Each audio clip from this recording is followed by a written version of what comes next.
All right. So, last we left off, the characters here had made their way to the vaults of the Drow on the material plane of Orth. They are here because they are seeking out a Drow named Urehi, who may yet have some semblance of knowledge, or at least a phantom of some knowledge kicking around in his old bone box, that might tell one where the Wand of Orcus is, this artifact that Asarak is trying to find. He struck out with one of the two figures that the characters had mercy killed, Kestad, to make sure that knowledge would remain a secret. But Urehi is still alive, and so you've all come here to find him and see what you can do about making sure that Asarak doesn't catch up to him first. When you arrived in this caravan. You had found your way to get hired on as mercenaries on this caravan that was coming here. You traveled and had a storied journey through the River Styx, and then the caravan, by the way, was delivering weapons. I think maybe you had talked to the what was her name? Quavois. I think her name was Quavois. She was a Bariar, head of the merchant band, and she maybe had told you something about that the weapons that you were delivering were for, there was a civil war or something happening here, and they're all weapons that were manufactured in the astral plane, at an astral forge. So they're magical items and things that the Drow that you were delivering them to in this temple were expecting. And you all kind of hung out. The caravan left, and you hung out. And the Drow were kind of questioning why you were sticking around. You had made mention, I think you had name dropped Urehi, and you could tell that they all got upset, or at least the main priestess you were talking to, got upset. And she was all but ready. You were all trying to skedaddle, and guards were like blocking your entrance every which way. It was like, that oh shit, there's no way out of this situation kind of thing. And they were bringing out the chains and the shackles, and lo and behold, this dizzying scene started unfolding before your eyes as these Githyanki, I don't know, maybe about 12 or so in total, are zooming in, warping into the temple with their silvered swords drawn, and you're just seeing blades coming up through the chests of these Drow guards all around, and you're seeing them drop one by one, all about. Hard to know what to make of this situation, but we're starting tonight right off in initiative order. And you're in a good situation when Dino is top of the order. Rock and roll, Dino. What are you thinking? Oh, doesn't somebody have a 23 there? Oh no, that is my port and rolls. That's 12 and 11. Yep. Okay. Yeah, you're not getting out of this. You're top of the order. You're the leader of the pack. All right.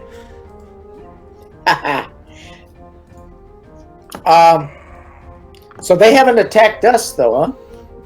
They have not had time. You're in the midst of battle. They have just warped in, and you're seeing these Drow warriors drop.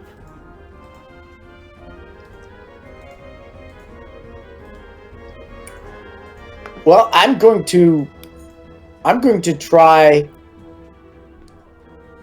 to communicate with them and perhaps not get into a protracted battle with them. I don't want to. I mean, the enemy of my enemy is my friend, right? So I am hoping. So Is there anyone who appears to be the leader? There are two Githyanki right behind you. One is heavily armed in kind of bejeweled plate and is wielding a greatsword, very similar to the greatsword that Klaus had been using, former party member, which I think was the blade of Azad's friend. You also see that next to him is a female, also wearing plate, but she has a wand in her hand. She seems to be conjuring up a spell as you're looking at the two of them. So I would like to try to persuade them that we are not their enemies. And, Okay. you know, so, whoa! Can we be of service to you? We were just about to engage in battle with them as well, and I'm glad that we got reinforcements from you. Okay. Make a persuasion check.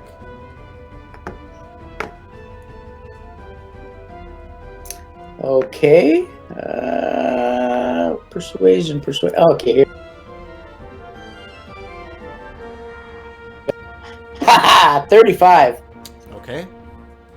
So, you say this, you make your pitch, and you can see the two of them seem to be eyeing one another. And, you're getting the sense, you can make an Arcana check.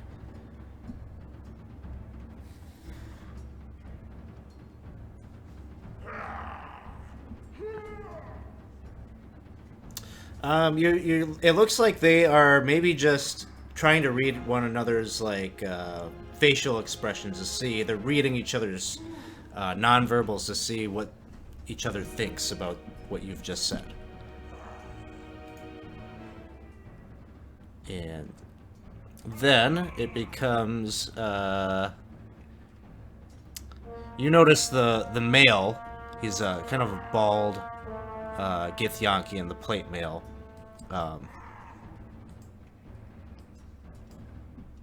He moves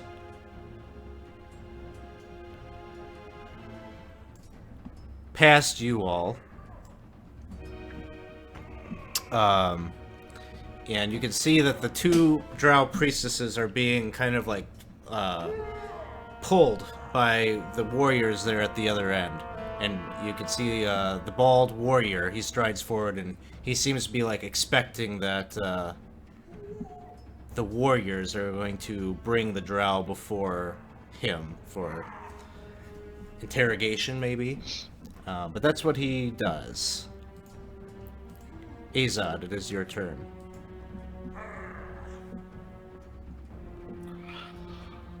Oh, well, it sounded like that was going well, so I think I'm just going to kind of ease my way this way a bit, and I'm going to ready an action to shoot at this magic-y lady if anyone attacks my friends. If any Gith attacks my friends, not if the Drow attack. Okay. Reggie, it is your turn. Alright, I would like to cast Magic Circle around the three of us, since our good buddy Azad backed up. And I will declare, I hope I get this right, Fiends as the type? Just so you know, that spell has a casting time of 1 minute. Oh! Well, I've said it, haven't I? So maybe if I'm boned, I'm boned. If you want to take that back, you can. Because that would be Sure. that'd be 10 rounds of you. Yeah. Okay. In All right. spellcasting. I'm not saying you can't try to do it, but That's fair. I That's think fair. if you'd known that, you wouldn't have done it. This is accurate. At which point then, I am going to cast Aid, and I'm going to cast it at a, let's say, a 3rd level. So I'll give this to Azad, to Penton, and to Dino. So they'll each get 10 hit points. And your hit point maximum goes up by 10 as well. All right. Penton, it is your turn. Well, I see this as a phenomenal opportunity for a little bit of team-building activity. However, I think the best option in this case is to just remain somewhat evasive and aloof from the combat. Dodge. Taking the dodge action, sounds good. Yes, please. The Githyanki warriors, they kind of form up. You can see they're dragging these Drow priestesses up to the guy with the great sword. And the Drow priestess who you were talking to, they kind of force her down into kind of the subservient kind of position. You can just see the silent rage in her face that this situation is happening. And she kind of looks up at the Githyanki and she says, "This is a bold move for you to make an attack, an assault on the House of Loth. Did Kieran Salih send you? The Tormtor Alliance is doomed. This is a desperate move." And the Githyanki really aren't saying much. You're getting the sense they're all just kind of like looking at each other. And somehow they're like reading each other's facial expressions and they're just quiet.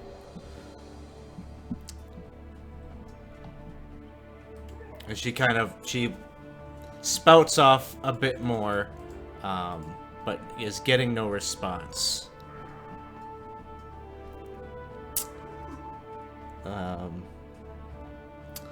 Let's see.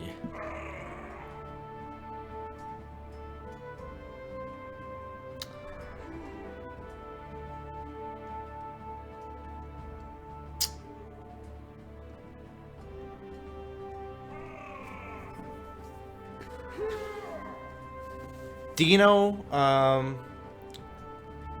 make a wisdom saving throw.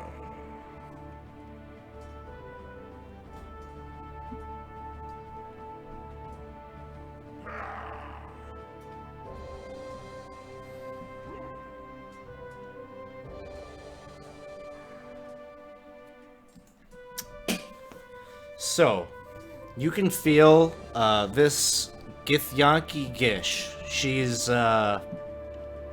staring at you intently. You can feel something swimming around in your mind. What are you thinking about currently? I am taking in the situation and wondering what will happen once they are finished with the Drow. What sort of communication we will have with them? Will they be hostile toward us, or perhaps form an alliance? A lot of questions going through my head. Okay.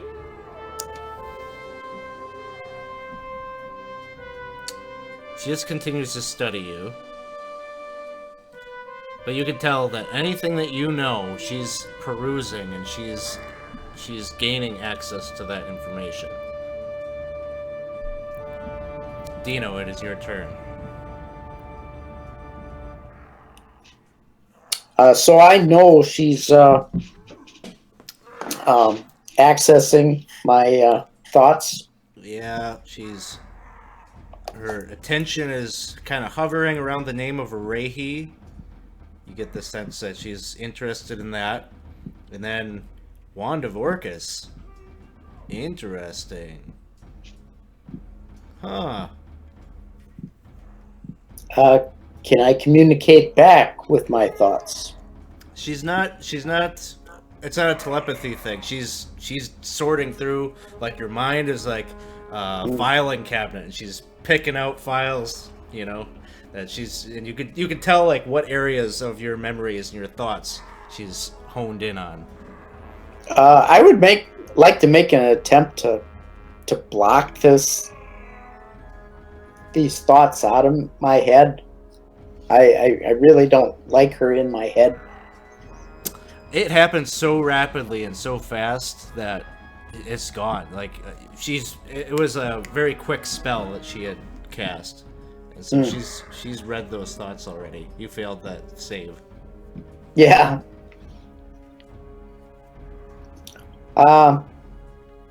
So I guess I'm going to just continue to observe what's going on right now and wait for them to complete their interrogation with the Drow. Okay. Or whatever. Sounds good. So this Githyanki that is talking to the Drow, or the Drow is, like, spitting hate at him. You can see he just pulls out his greatsword and lops off the head of not the one that is shouting at him, but the other priestess.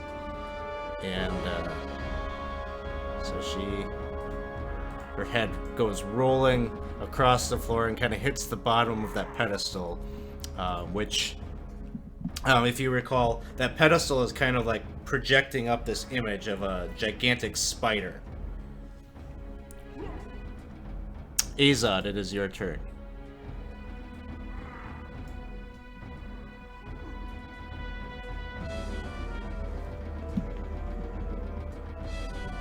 Sorry, my mouse is having problems wandering around the screen, and so they chop off a Drow priestess head, which is good. But I can't. No one's attacked any of my friends yet, right?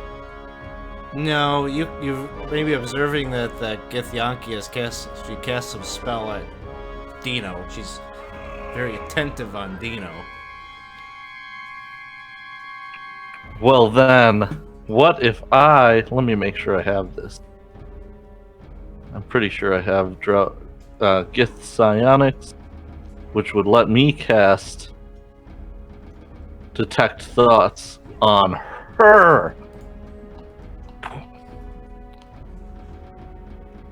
But just the surface thoughts part that she can't do anything about. Unless she has a Ring of Mind Shield in it, like me. She does not have that. So her surface thoughts are...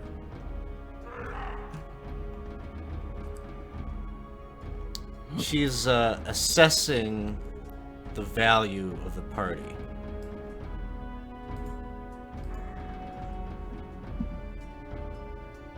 The value. Okay. Fair enough. I guess that's my action. I will kind of move up a little more now that no one's attacked anybody in a while, so I'll move to here. And that's it. Reggie. I am gonna cast Divine Favor so that if this all goes south, I've got a little extra hitch in my giddy up, or whatever that colloquialism might be. I know that's just a bonus action, but I think that's what I'm gonna do. I'm gonna kind of continue to survey the information. I feel like Dino's got a good handle on this.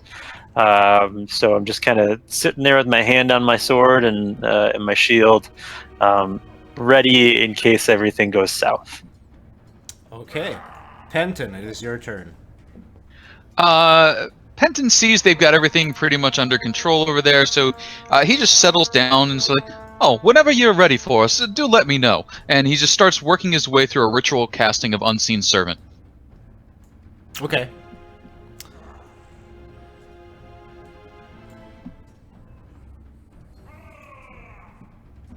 So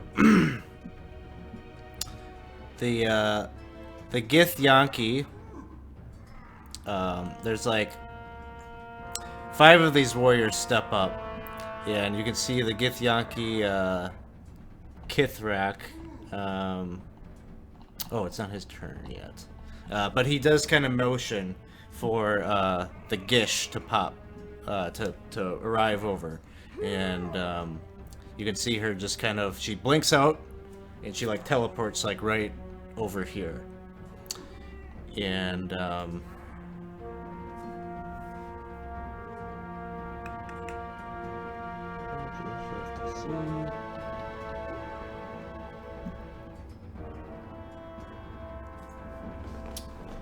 one second. But all of these Githyanki, they all kind of like, they all place their hands on the Drow.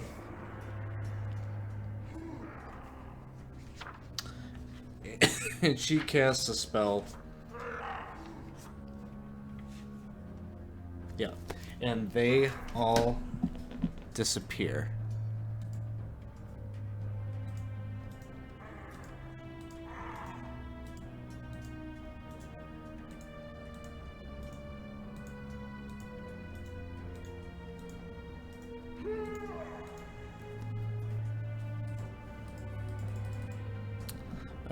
Then some of these warriors are, these two move over here. They draw blades and are kind of pointing them at you, Penton. This one. Yes, nothing to worry about, just a helpful little servant. No, you prefer not? No problem. Boink! Closes the book. And these two are the same. They aren't attacking you, Reggie, but they come over with like their blades drawn. Well, guys, before we get into anything dangerous here, let me start over. I'm Reggie. You are? They just are staring at you. Okay, well, that's fine. You know, I want to make sure that I'm creating a safe space for us to communicate. And if you're not ready to talk yet, that's fine. We can talk later. The Githyanki with the great sword moves over, and he starts looking at you, Reggie. He says, "If you wish to speak, I am the one that you talk to." Well, hi, I'm Reggie. You are? I'm Janthar. This Janthar. This is my company. What a cool name, Janthar. Well, it's a great opportunity to meet you and your company. We thank you for welcoming us. I know that it's a little tense, but rest assured that we're certainly here in jovial and I guess helpful means. We're excited to work together. There's no that's what we're time for going conversation. There will be this place is flooded with Drow that will be here in a second. You must leave. Oh. Okay. Which way should we go? I'm sending you home. Where is your home? Oh, we're not ready to go home yet, though. You're going to go home.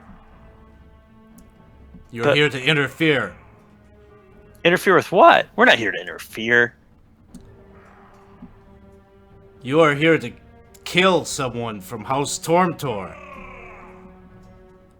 Let me defer to my legal counsel, and maybe he'll be able to relay what we're actually trying to do. And you can hear that there are footsteps coming from echoing throughout the chamber or the building. Oh, funny you should mention that. We are actually not required or obligated in any way to end the life of any person or persons at the moment who are not already suffering from the affliction of undeath. Fortunately, the person of interest to us is not suffering from that particular affliction. I apologize for my stuttering. Now then, our intention is to blend in with the locals, take in some of the local scenery, perhaps mingle amongst them, and therefore should be of no trouble to you. If you would like to be on your merry way, we will begin with our disguising process. At this time, I did not wish to rush that process, as you seem a bit aggressive to the Drow, whose guise we will shortly be assuming. What he said. You can see he looks like a little bit bewildered and confused, and he says, "Well, we will go now, but we know what you know. And rest assured, Arehi will be notified." Wait. They all are like grabbing arms. Why are you aligned with the Drow House? Filthy gith. Yankees. He casts a spell, and they teleport out. Azad, what's wrong? I don't understand, but it sounds like if that priestess read Dino's mind, which we really got to stop telling Dino stuff.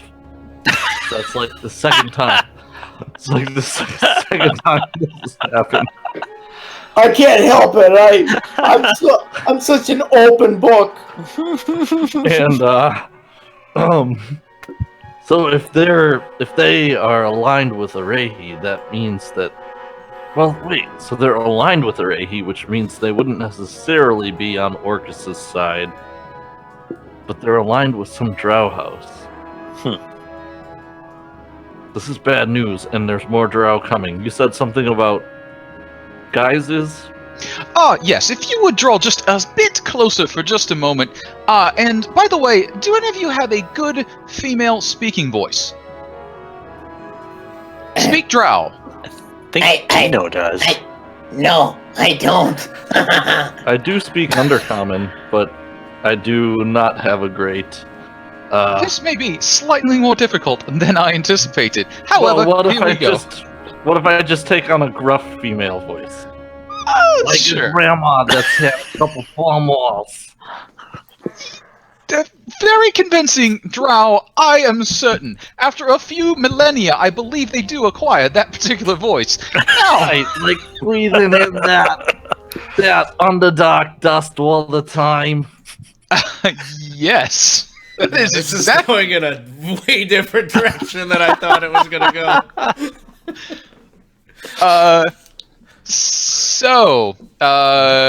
Penton will cast Seeming, a 5th level illusion that allows him to change the appearance of any number of creatures he can see within range. Give them a new illusory appearance. So one becomes the Drow priestess, and we become the Drow people, and let's pick these bags up and walk out of here like we own the place. Yeah. Sounds good. You three, pick those up and follow me's. I say in Undercommon, so they probably don't understand. Okay. So, as you just like barely like get the spell off as a retinue of Drow come down the stairs. There are 9 of them in total, and they're all armed. And they're looking around kind of confused. And they say, "Where are they?" They had the blink. They blinked out of sight. They came in and slaughtered us, and then we fought them off a little bit, and then they disappeared. You go clean up these bodies. We're freaking full of blood and gore. This is not gonna stand. It's not nice looking. We need a clean area for our weapon intake, our room, and we're gonna go move some of the supplies off to the places that they're supposed to go. Okay. I'm assuming you made him look like the one that got teleported away and not the one that's dead on the floor. Yes. So, that's taken care of. Make a deception check. Not skilled in this.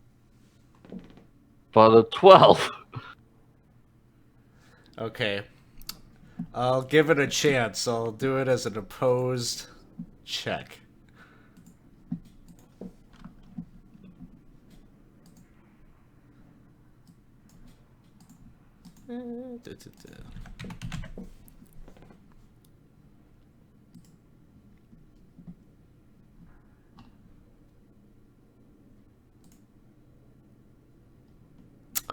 He got a 13.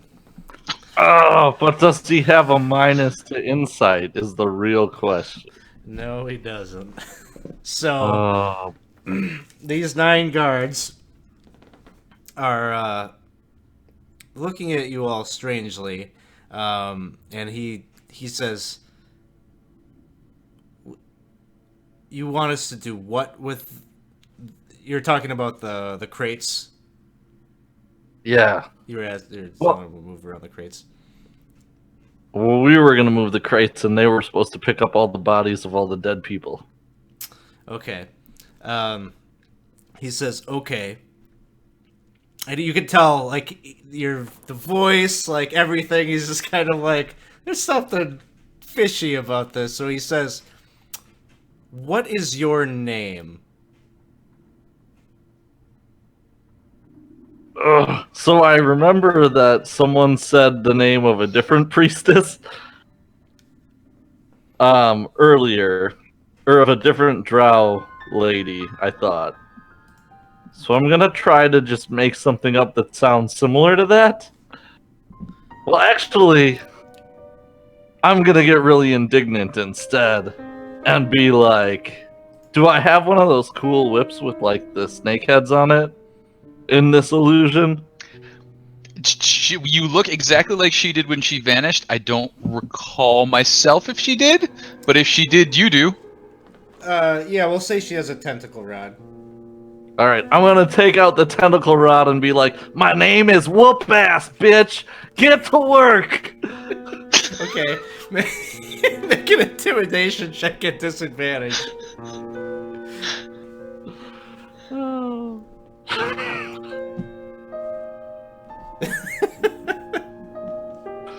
Oh no! Yeah, that's not so good. So, like, when you're, like, doing this, you get a little nuts with the whip, which is illusory, and, like, it goes and, like, it strikes through him. And he just looks down, and he looks at you, and he's like, uh-huh. The jig is up! Kill him! Roll for initiative. The jig is up. Kill them.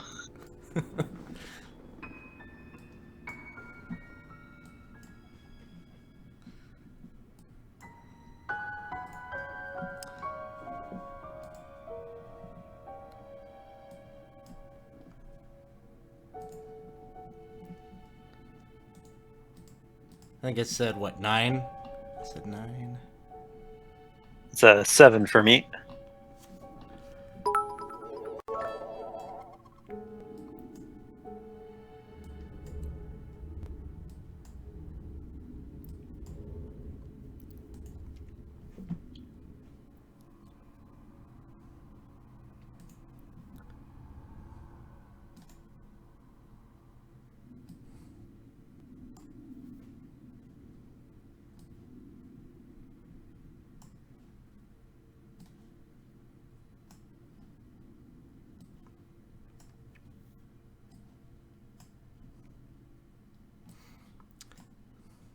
Still isn't nearly as bad as setting up figures and minis at a actual table, but it does take time.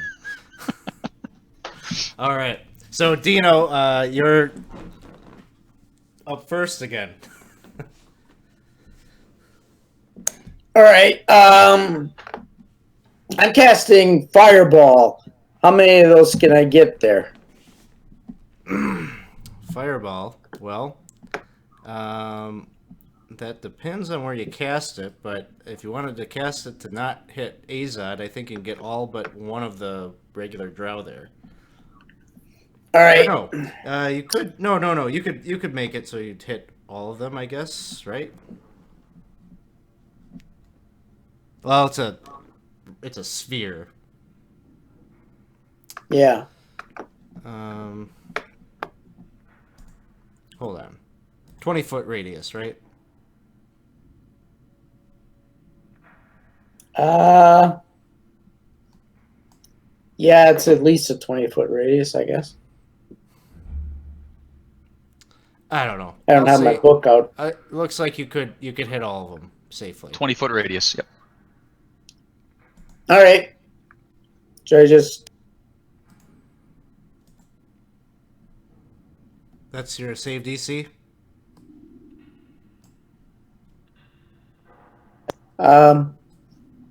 Save DC. I don't... I believe it's an 18. Yes, 18 is his DC. So just cast damage here? Yep, go ahead and roll the damage.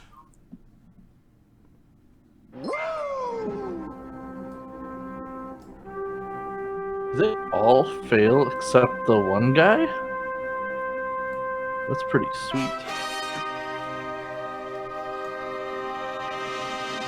All of them failed? I wasn't even paying attention.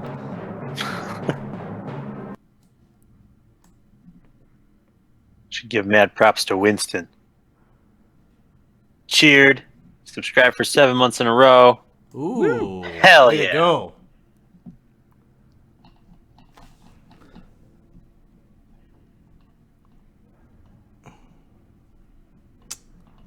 Alright, so Fireball goes off and kills that front line, basically. One fell swoop. Then, anything else, Dino? Yeah, I think that's good for now. Nicely done. Alright. Then, the Elite Warriors are going to step up. First one steps up to... You know what? They're going to go right for Dino, actually. So this guy steps up and... What, you afraid to hit a lady? Get over here! And actually, it makes sense that they'd be afraid to hit a lady. you're despite the voice, you're terrifying to them. You should be afraid to hit a dinosaur. 17 to hit, Dino. You end up taking 17 points of damage. And this one here, Elite Warrior 2, is going to do the same thing and step up to Dino. You have short swords drawn. A 25 to hit. Second attack. What did you attack me with the first time? Short sword. I have an AC of 20. AC of 20. I believe I hit you for higher than that. 22 to hit. So, anyways, back to this. 19 is a miss. Izad. Alright, well, I will draw out my bow, and I will do my teleporty attack everything I can see thing. Or, well, attack the 3 things I can see. So I'm going to teleport to here, shoot this guy, Elite Drow Warrior 2. If I can ever find my actions tab. With those +1 arrows that I bought before we came here. I will attack Drow Warrior number 2. And then I will... Ooh, I needed that +1, I think. Then I will attack Drow Warrior number 1. And then I will attack Drow House Captain. And I'm doing the 3 teleports so that I end up kind of back over here. Alright, and then the first one that I hit, I'm adding that Planar Warrior stuff to.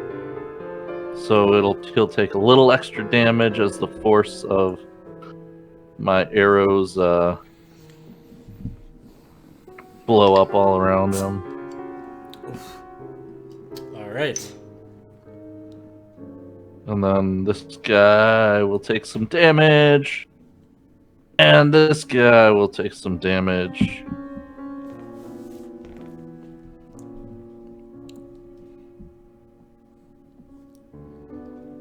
And that'll be all for me.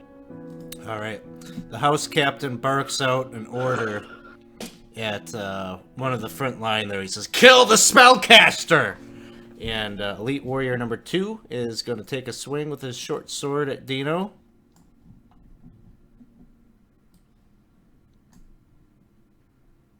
Oh, and it's a miss. House Captain is going to cast...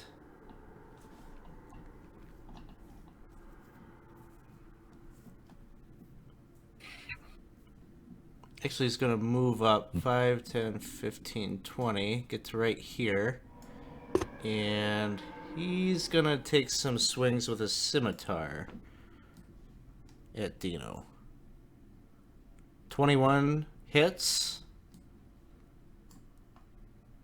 19 points of damage. Second attack is a miss. Third attack is a 21. Dealing 17 points of damage. And then it's Reggie's turn. Okay. Well, Reggie is going to saddle up, I think right here, and just start hacking away at this guy with his old Holy Avenger greatsword. And that's a nat 1.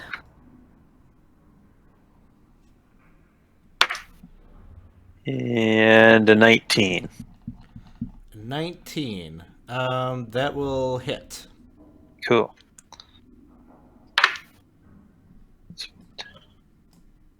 So 10 slashing damage and 1 radiant damage.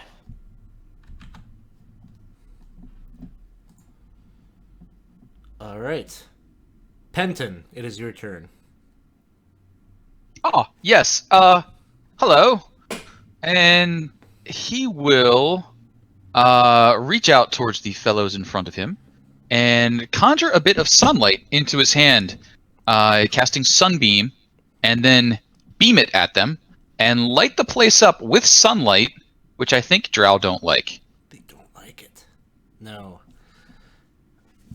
Let's see, what is that? Is it con save? Hang on, I will hit it. I think it's just damage. Okay. And then I hit this button. And this button. Sunbeam? Sunbeam.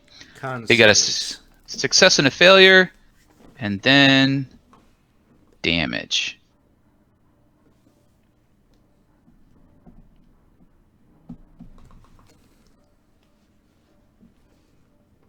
Okay, they are looking not great.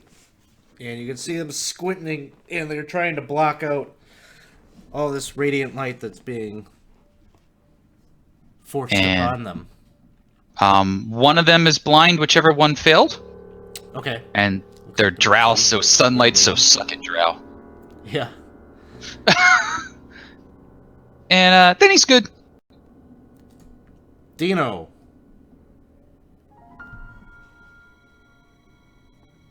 Okay. I'm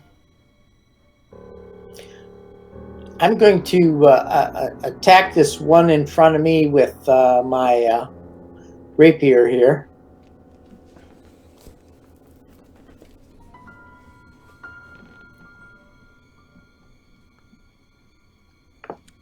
Which one are you attacking?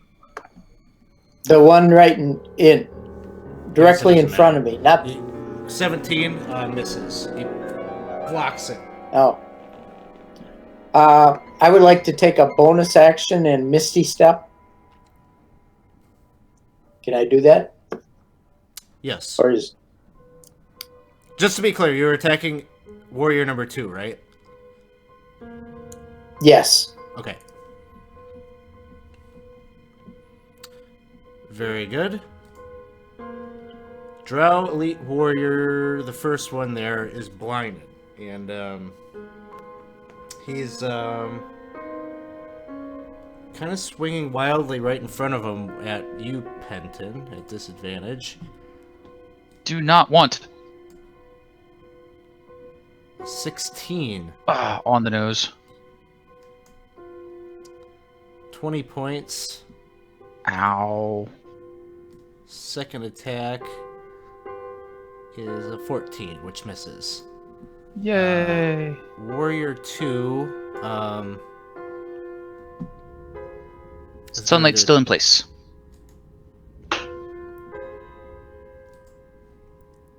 is going to attack Penton. 26 hits. 18 points. And a 9 misses. Izad, it is your turn. All right. Well, I will zip teleport back over to here a few times, and I will take some shots at all three of these folks. First at Elite Drow Warrior 2.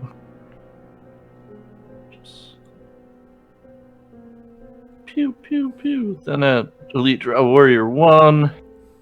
And then at Captain Drow Warrior. Just so you know, the attack House. at 1 would be at advantage. Which one? Number 1 is blind. Okay. So that one's at advantage. Or is that till the end of his turn or to the start of your turn, Casey? He's blinded until my next turn. Okay, so he's still blinded. He's still blinded. Alright, so I'll take one more just to see if I get a crit on him then. I didn't, so I will take that piece of ammunition back because it auto took it off. But yes, so Drow number 2. Elite Drow Warrior number 2. I'm going to add my special planar warrior damage to... Oops. Not him. And then I'm going to smack him with this arrow. He goes down. Pew! And then the next one. I pinged him with an arrow. Ooh, it was low damage. Oh, but he's still dying. And I'm going to ping the captain with an arrow and be like, in my best undercommon, that's not an old smoker woman voice. It's now time for you to surrender. I'm not going to say it. And then that's it. Sounds good. The house captain casts darkness. I don't know that that'll work. My sunlight's at 5th level. It's you create a new beam on your turn, right? I'm also surrounded by a 60-foot bubble of sunlight. Oh, okay. Well, in that case, sorry, I didn't realize that. Oh, no problem. He's going to...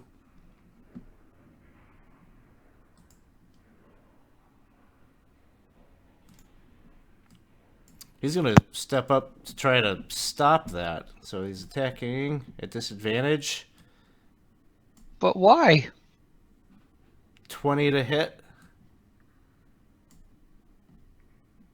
31 points.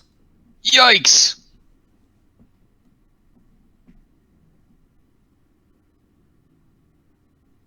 Sunlight goes away. All right. So now he's like, you can see he's just seething that his guards are gone. He's taking it out on Penton.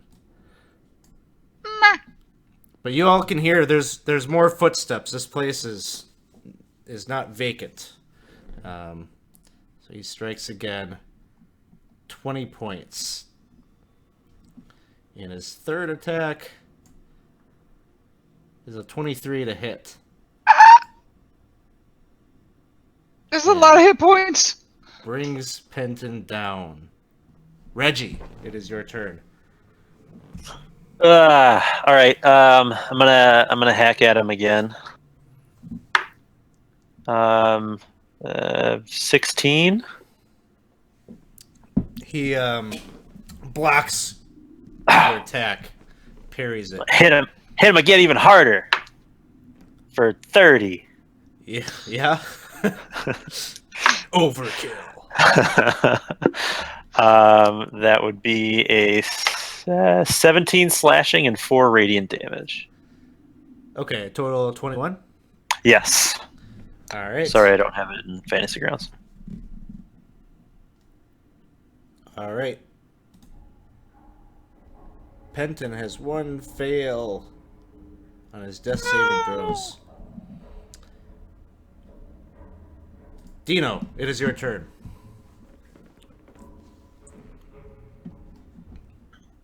Okay, I'm shooting an arrow at the captain.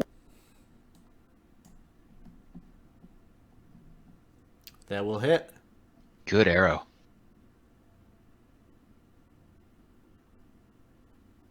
Ten damage.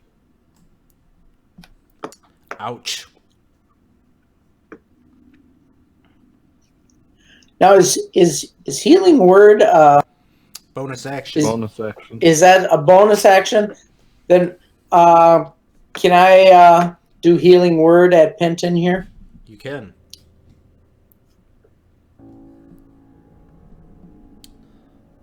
All right, 6 hit points to Penton.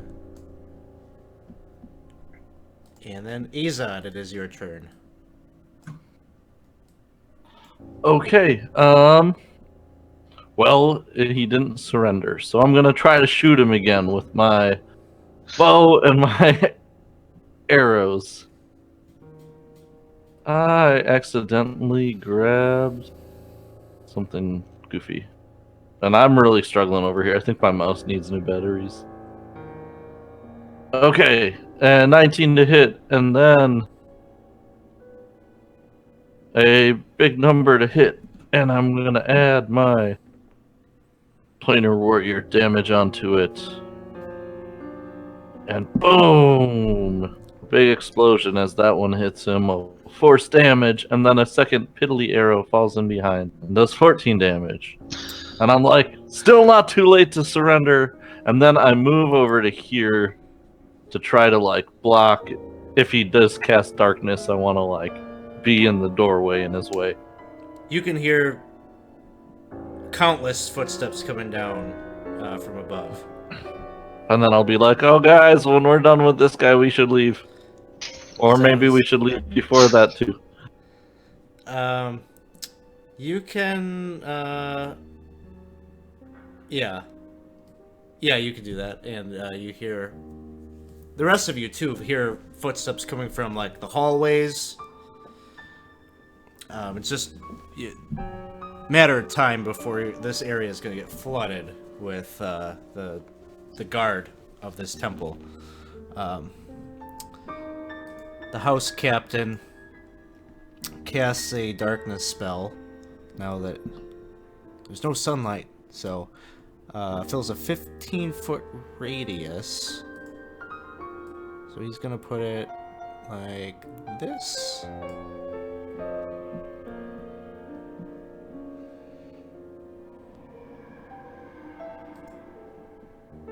You guys can't see the house captain now, can you? Nope. Okay.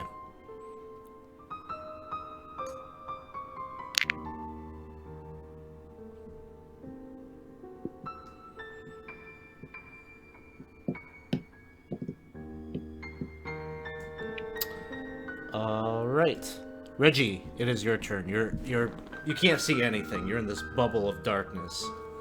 Oh boy.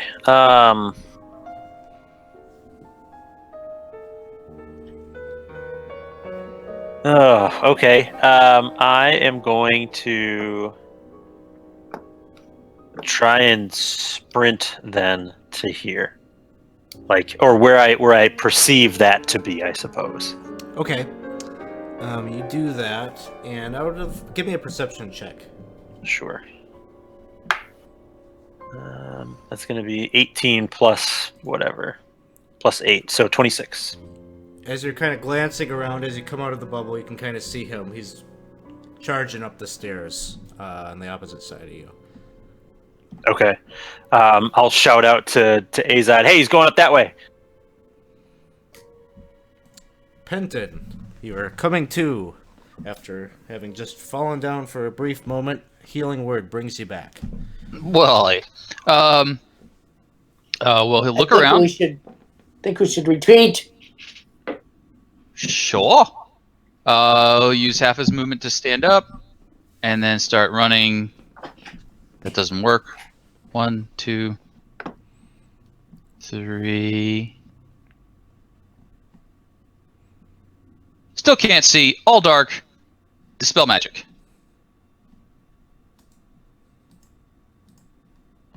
Boop. The darkness goes away. Oh, much better. That's it. Dino.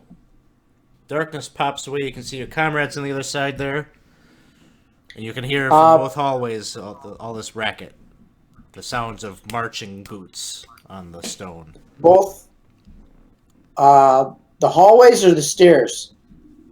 All. So there's not one that that doesn't have You hear it from over boots here. marching. You would hear it from over here. Azad would be hearing it from this way. And Reggie had a pretty good perception check there. So you're going to be hearing sound coming from this way as well.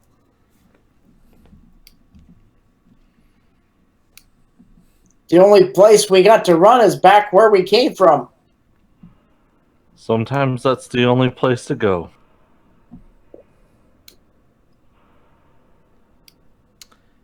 Or is that where we came from? Not Down exactly, because you came through a portal that brought you into this chamber. You didn't really come from the south. Oh, but that seems to be the... Might have felt that way as you were traveling through the Demonwood pits. That seems to be the only way to go to avoid them. So that's the way I'm going to sprint. Okay, so you're taking your dash action. Yeah. Okay. What am I? 1. As you're figuring out that distance, Azad, it is your turn. All right, well, I am going to do my little shooting teleportation thing and teleport to here and shoot at this captain just because I'm mad at him for not surrendering. For shame. I messed that up again. So I'm gonna shoot at him. Oh my goodness, stop missing. Missing the sheet. Or missing his icon. There we go. Alright. Shoot at him twice. And then I'm going to hit him once with damage of the normal variety, and then I think I'm going to not use my bonus action to add more damage and just hit him with normal damage. Alright, and then I'm gonna move this way my 6, and then I'm gonna Misty Step as a bonus action to here, to this far place here, and look down the hallways.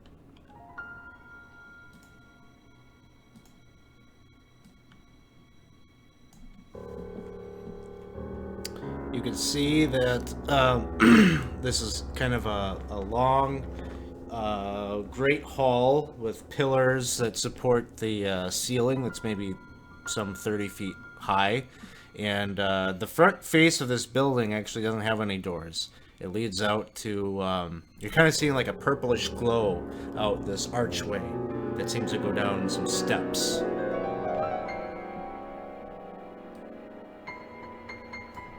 The Drow House Captain is going to retreat up the stairs.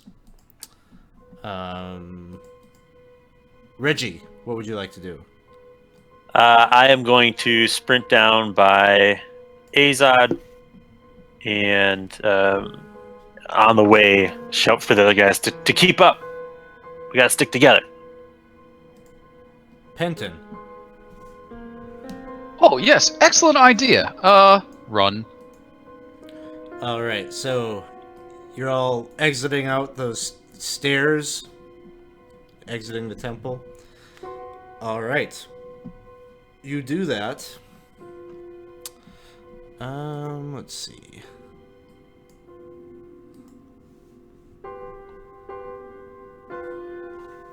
Yeah, this will work. Sharing a map with you. Maybe I'll mask some of this so you kind of know where to look.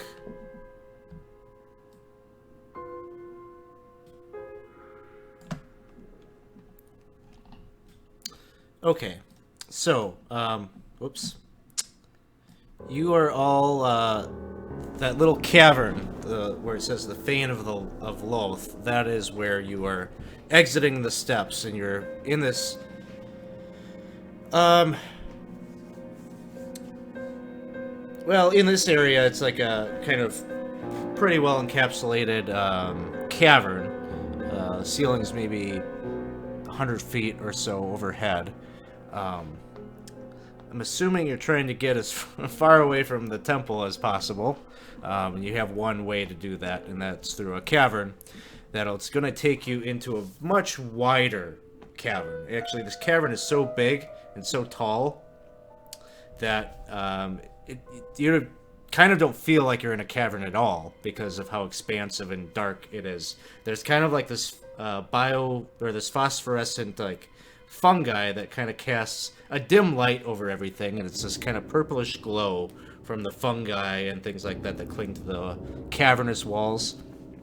And even overhead, you're really like, it's so expansive that you're not quite sure where the ceiling is, but there are like bits of like stalactites that like reach down and glisten a little bit off that light. It almost projects almost like a starry night sky is what it kind of feels like, even though you know you're underground. And off in the distance, you can see that there's like a road that leads up to this cavern that you're emerging out of. And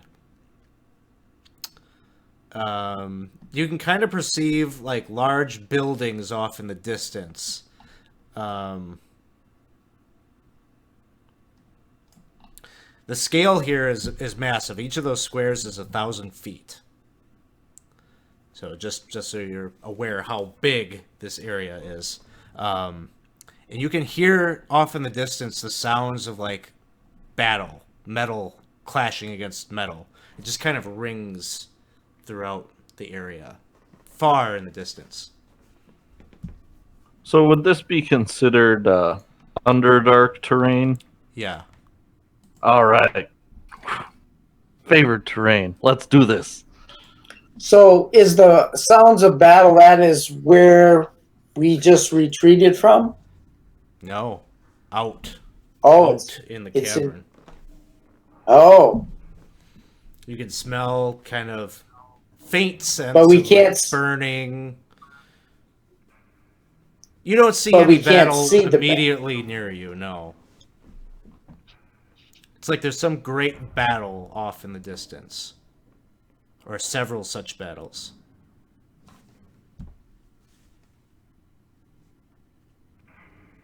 Did we have any hints aside from just this general city of where Arahi might be?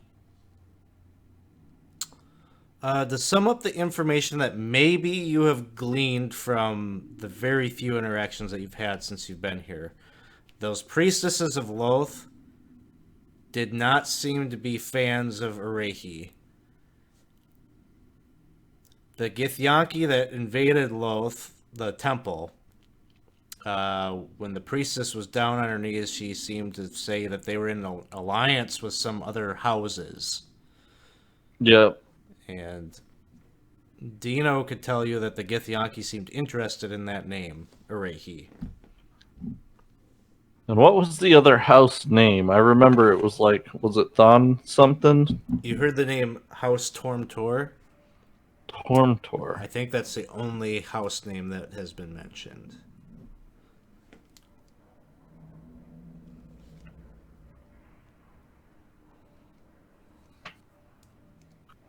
Uh, s- so do you guys think we should find some place to hold up and take a short rest or something?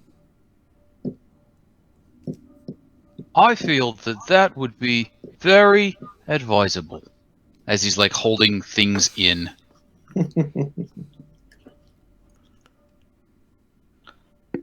I'm cool with that if Azad's feeling comfortable given the area that we're in. Sure. Let me see. I'd like to try to just looking as we're coming out of this.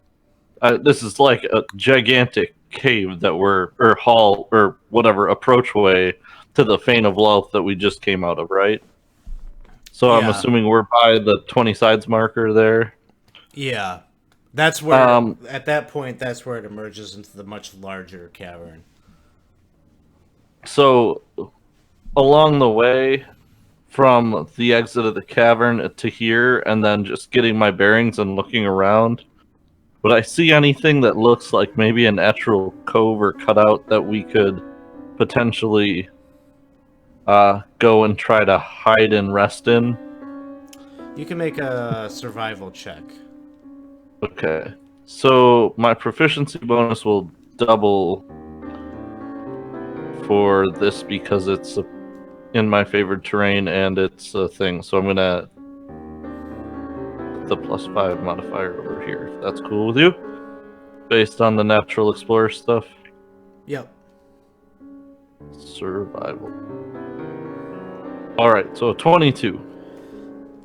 You're able to identify like a small, very small little cavern, maybe 10 feet wide, just a little nook in the cavern wall. Um, you're seeing, as you navigate over to this spot, call it, it's like up over here. You're seeing evidence of all sorts of different things. It seems like there's a lot of like boot prints in the dirt in military kind of formations, not single file. They're like regiments of troops that have been moved around. You're also seeing maybe evidence of animal-like tracks that, since you're an Underdark explorer, you know these are like things like displacer beasts and definitely evidence of giant spiders moving throughout the area. There's a lot of areas of the wall that are kind of draped in this cottony webbing. But you think you could probably hunker down in here and manage a short rest. Alright, we want to make this as quick and quiet as possible because there are definitely some very deadly creatures about. And troops. Lots of troops. So go ahead and take your short rest.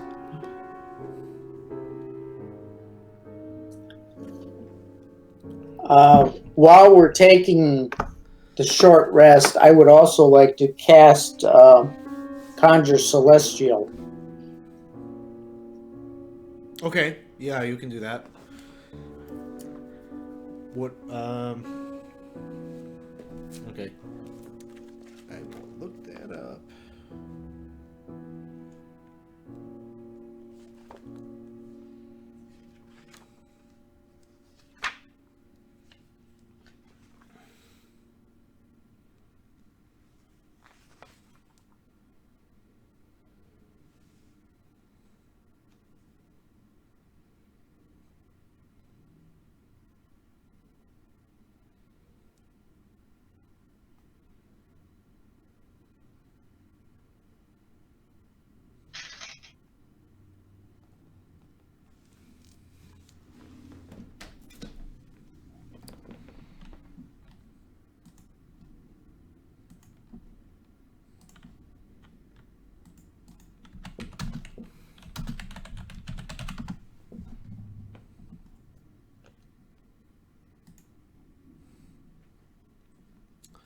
What was it? It was a coatl, I think. Yep. Yeah. Yes. Okay.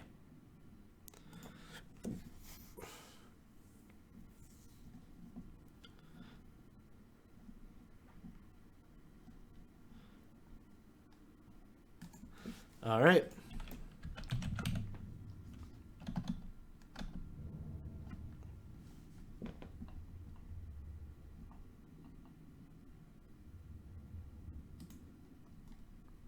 I am feeling so much better right now. Blech. You look better. I do not appreciate the company of Drow longswords.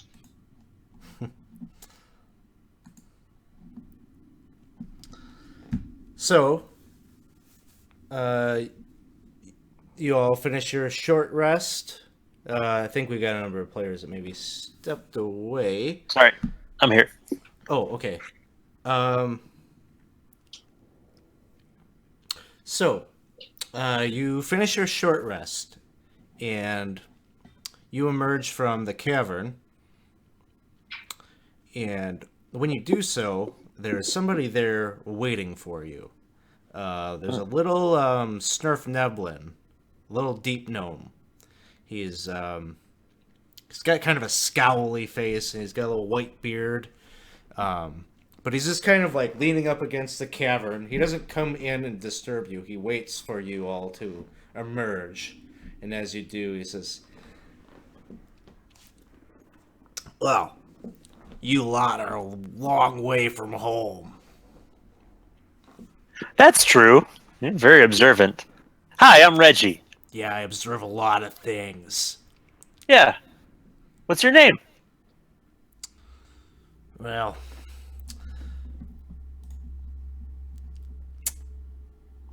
It's a hard question, I know. Sorry. yeah. You're so quick with the name, you just want to jump right to that. I just, Like you we're know, gonna be why? long-term friends. In I feel like we common, are it's already. pronounced Bob. You know, Bob, I feel like we're friends already. My name ain't Bob, it's Vigo. Oh, Vigo. Okay. Well, we're off to a great start, Vigo. I don't know if you feel the same way, but this is going to be awesome. Vigo, what's up? What can we help with? Well, I don't know. Oh, Information comes with a price, but you guys seem like you need a lot of it. well, maybe we have information for you. I doubt it. Oh. Well, what's one thing you wish you knew? What's one thing you're like, man, if I could just know that, I'd be set. Maybe we know it. I wish I knew how to not have to be around all these drow all the time, but that's my lot in life, and this is my assignment, so here we are. I got an answer for you, Vigo. You ready for this? I'm gonna blow your mind. You can come with us. You four? Yeah, You're us the four. ones, You're dealing with all the drow there in the Fane. Well, no yeah, right thanks. I now. like having a head, so Oh. Well, okay. I guess, so Vigo, what's cool about this is you've made a choice, right? So you made a choice that maybe you didn't know you could make, but you're choosing to stay, and you could be happy about that. yeah. Really, what I'm choosing to do right now is, I suspect you all have a bit of coin, and I'd like that to line my purse versus whoever ends up offing y'all. So Okay. Well, what I'm do you willing to have? intercede right now and maybe Oh, that's provide great. some of my services. Maybe you won't die. So what do you do well? What are your strengths? What can you help us with? I observe things. I see things. I hear things. Sometimes I even smell and lick things, to a Oh. lesser extent. What's your favorite thing to lick? Well, you can see he kind of like he's having like a real good memory right now.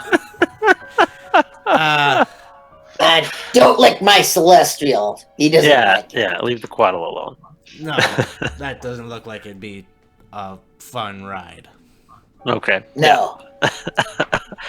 Well, we've got some great help that we recently ran into. This is our buddy Pendon, and Pendon kind of handles the books for us. Okay. So I guess if you can communicate that you've got some value for us, maybe we'd be able to offer up some sum of money with an agreement, of course. That's what I'm hoping for. So, All right. what brings you here? Azad, you probably have the best idea of what we're doing. Do you want to tell our buddy Vigo here what's going on and why we're here and so far from home, as he's been so observant to notice? Oh, if I could intercede for just a moment before the conversation begins, I believe a non-disclosure agreement would be a very equitable agreement between the two of us, and I just so happen to have both the documentation and the magical reinforcement for such an agreement. Now, if you'll be happy to just review this little document right here, it just outlines the T's and C's and A's and B's and all the other letters of the agreement. There we are, ending with, of course, agreement to submit yourself to Aegeus that all information received may not be used until remuneration is received on the side of both parties. It's pretty great, huh? So you want to cast Aegeus on me Well, of course. I'm sorry, I missed the part in the middle. You're Oh, not the gonna part in the use middle. the information? Well, no, the information that we are going to provide to you so that you know which I don't information you want should provide to information. us. Oh, Well, you can't possibly provide information without us telling you what we need. Therefore, providing information about our very important and very secret, very profitable information. So, we will provide that to you so you can provide it to us, and when the deal is equitable, the geese will be released. Until then, should you decide to spread that information around or attempt to resell it, you will be struck quite dead. make a persuasion check. Sure. I do those sometimes. Eh?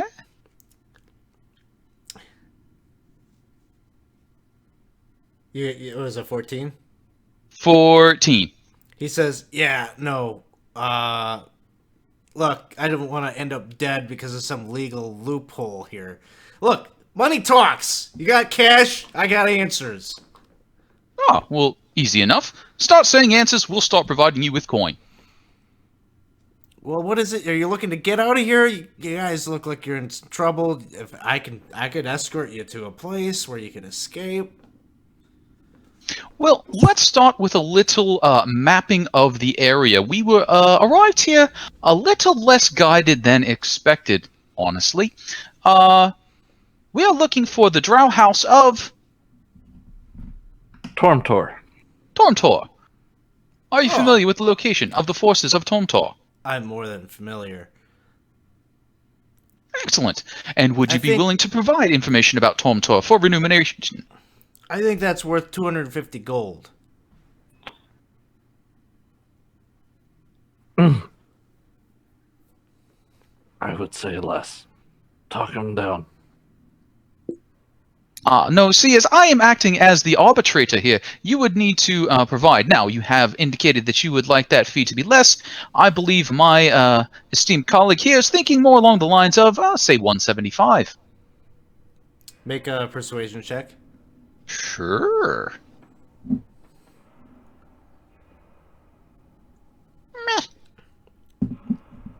He says, I'll tell you what, I'll give you a freebie. There are 8 houses that you can find up here on this plateau, and you'd be more than welcome to choose any one of them and see if you get lucky. Or you can pay 250 gold, and I'll point you right to it.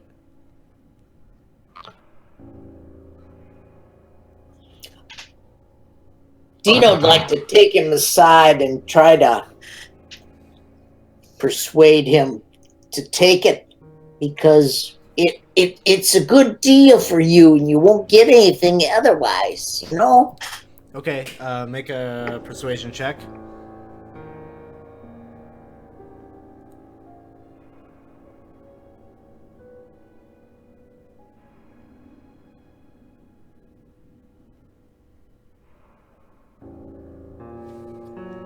Here we go. Persuasion. Oh, you gotta go with the fancy pants roll. That is a 19. Okay, he says, okay. Fine, 175 sounds good. You need to keep some gold because you might want more answers. But the House of Tormtor kind of points like directly south of you. You're gonna find it down that way.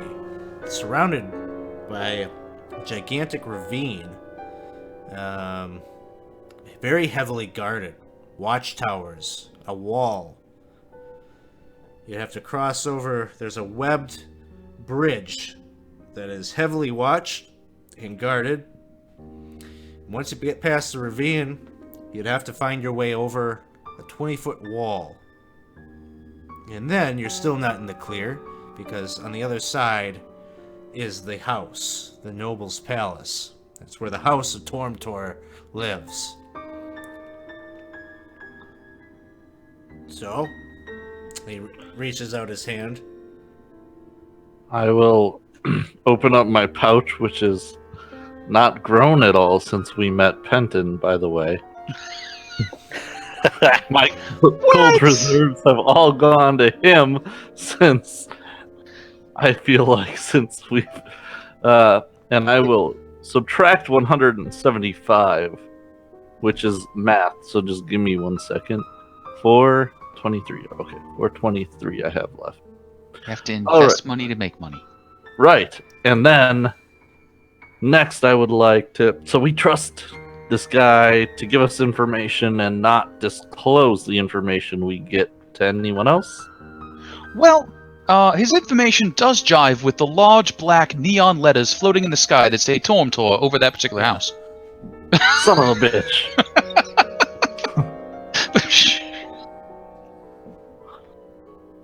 At least we didn't pay the $250. So All right. right. All right, Smurf.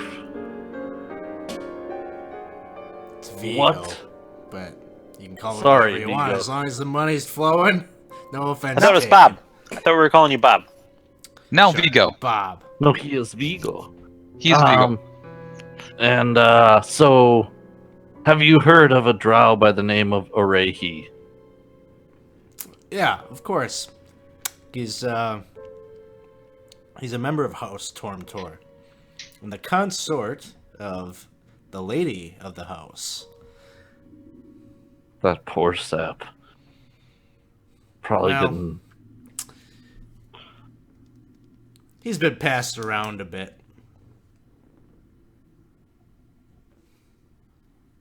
So, all right. So that was free. That's good. That was free. I think that's all we needed then, huh? Well, I think we should give him the opportunity to earn a little bit more money, since he did provide us with a free tip. Perhaps you should know, good Vigo, a way in which we might arrange a clandestine meeting with the Mr. Orehi, perhaps with or without his knowledge.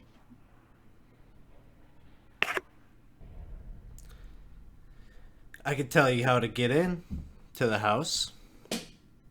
That 300 does seem gold. like a valid answer.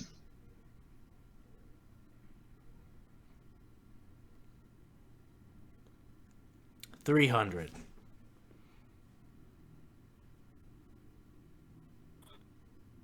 Mm, 250.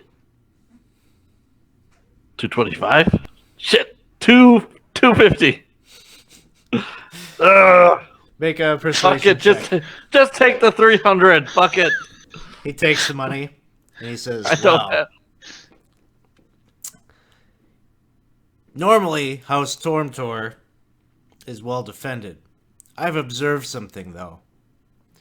The guards in its towers, they are acting very strange, and I suspect they are not actually Drow. I think that they are some kind of decoy. Not true guards. I've gotten real close to the watchtowers and nothing's happened to me. Almost like they're cardboard cutouts? They move, but they don't seem to be aware.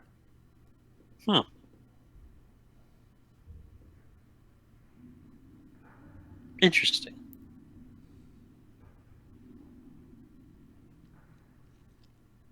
All right.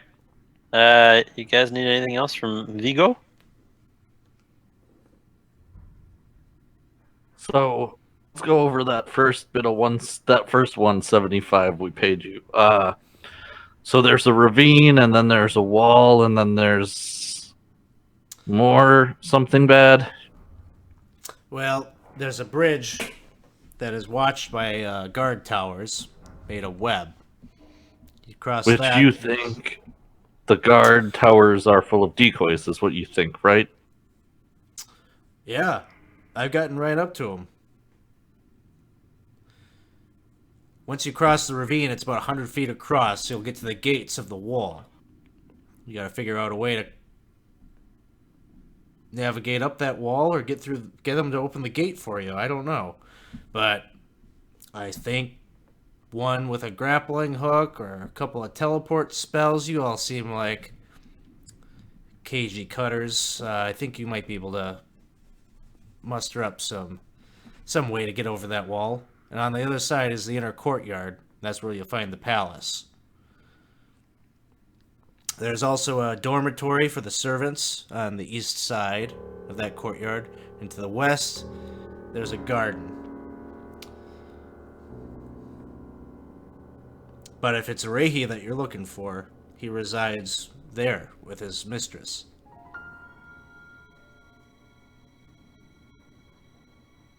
And his mistress would be a matron mother of House Yeah, I Thorntor. shouldn't use that word because that kind of messes with the relationship. She's the head honcho, and he's her consort.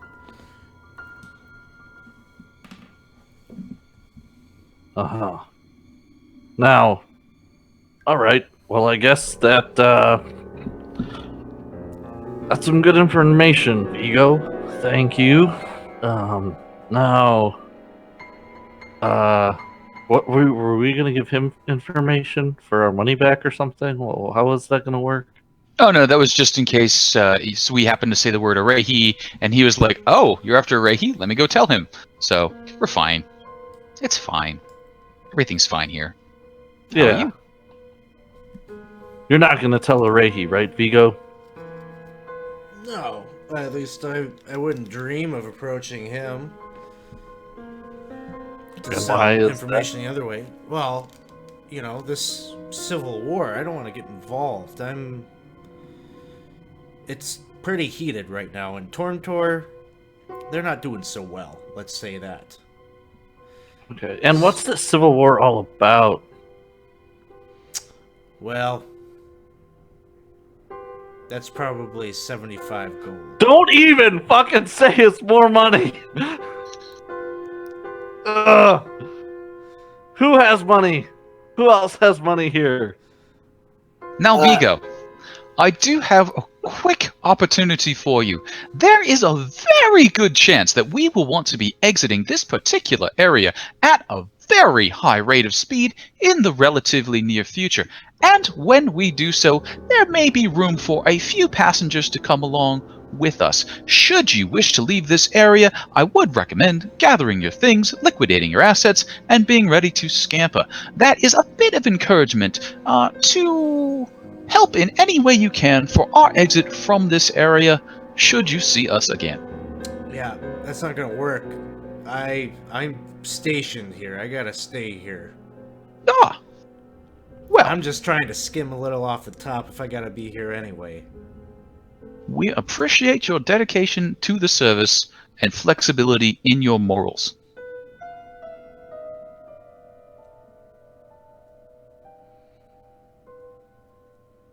But I have a sense that you all Fine. don't actually know how to get out of here. So if you want to know, you bring a bag of cash, we can make it work. Pretty sure I gave all my money to Penton. What? No. Did you? That would be unwise.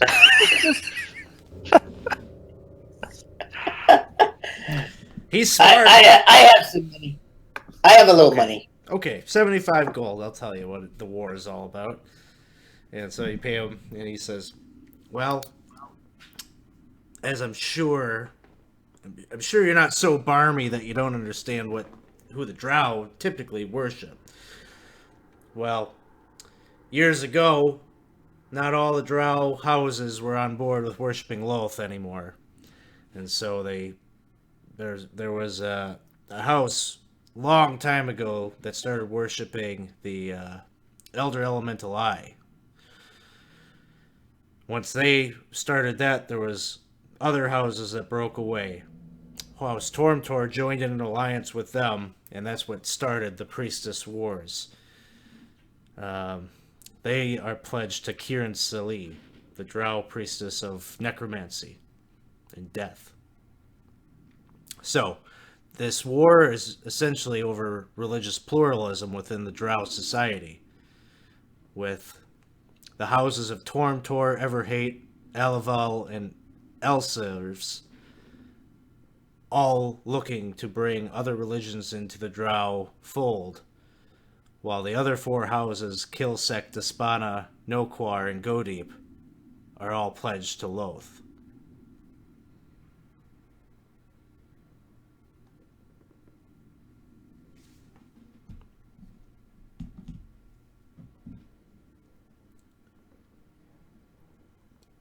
Where did the Githyanki come into that?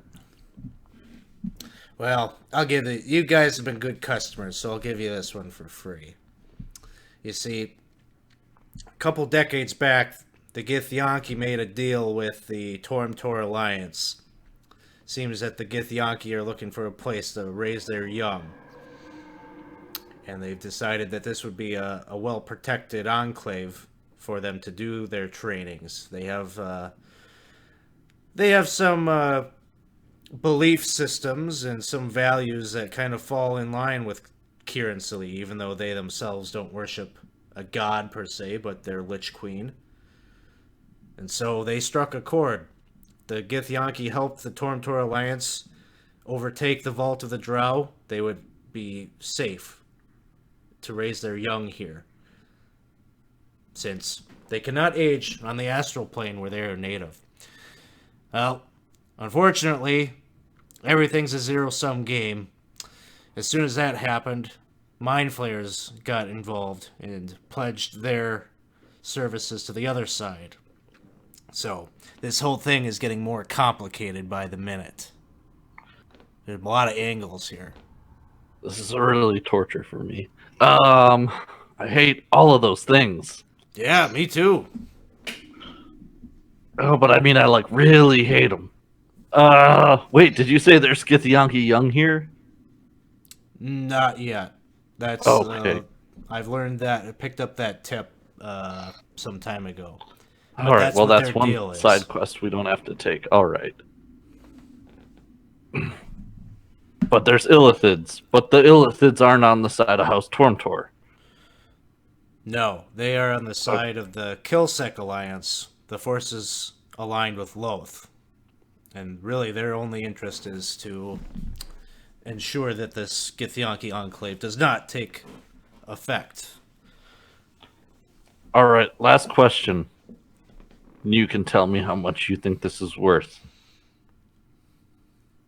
Is there anybody here in any way, shape, or form doing anything for any reason to further the cause of a weird demon named Orcus? I don't even know what that name is. Awesome, good. No money for him then. Let's go. So, or wait, is he also known as the Eye? Is he all smart guys? Was Orcus have another name? Like the Spirit Eye or whatever it was that they were talking about before? I don't have any of my notes anymore, so I don't know. His other name was Tenebras. Oh, yeah. But the reason he had that name was because I think he learned that the name Orcus got wiped out at some point. Like, people that knew the name, weren't able to recall it. It was right. It had been, stricken from all of the history books somehow.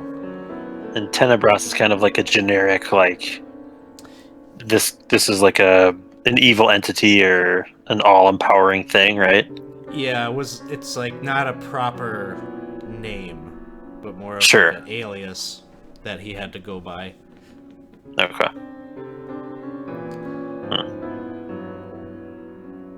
So, another thing that Vigo here will tell you is that because this civil war is happening, there's a lot of activity out in the vault, and so he says, just because there's no watchful eye on House Tormtor right now, doesn't mean that there isn't a watchful eye in the streets. Watch yourselves.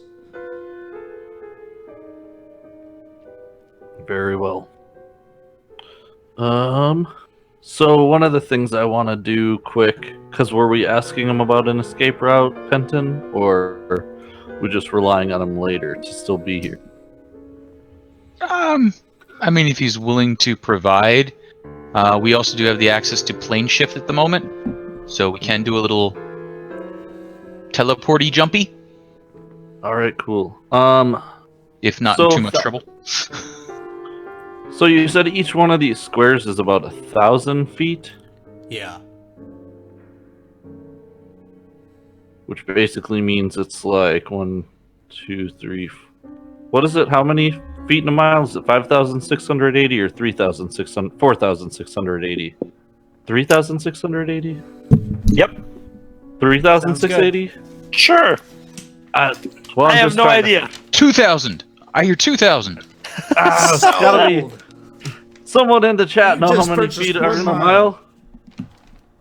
Does it Some Google? 1,006. Feel like 680 is the end of it, though. I just got a real good feeling about that. It is 5,280. Damn it! It's 280. Ugh. It's that extra 400 feet. Why my miles are always so much slower than everyone else's when I run them. Maybe you're using kilometers. Okay, so 5. 1, 2, 3, 4, 5. So Tormtor's like a mile away. I want to do my detect portal ability, which is I gain the ability to magically sense the presence of a planar portal as an action. I can detect the distance and direction of the closest planar portal within 1 mile, if there is one. Oh, man. Do you detect the location? Just that it exists? Just the direction to the closest one. So not like I wouldn't know exactly where it is, but I would know, hey, Do you know it's where- like do you know due where- east or... Do you know where the portals lead? No, I won't know any of that. I'll just know that there's one there. There's a portal to the southwest of where you currently are. There is a I portal... only need one. I only need the closest one. That's the closest one. Alright, yep. So if there's other ones, I don't get to know those. I only get to know the one. Okay. So there is a planar portal within a mile to our southwest right now. If we need to try to make a hop. But maybe your plane shifting would be the best idea. I mean, if we take that portal, we don't know where we're going, right? Right, but we will probably have assassinated a matron mother's consort, and so... Oh, you're saying after, like, our escape plan. Anywhere is better than Yeah. here. You Right also would need to know how to activate the portal. Right, Oh, but I right. feel like I could probably figure that out at some point Well, in time. maybe, but some of them require keys. Right, yeah, I know. Well, we'd have Okay. to find the key. I'm just saying, like, if we have to do something really desperate, then at least that's the direction we should try to go.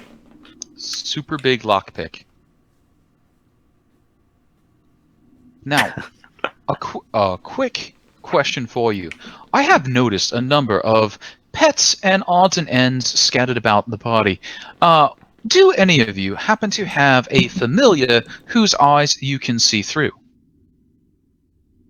I don't. I don't believe that's something that the Celestial will do. Okay. What about your little turtle friend? Don't forget about me, Dino. He's not. Oh, my eyes aren't so good.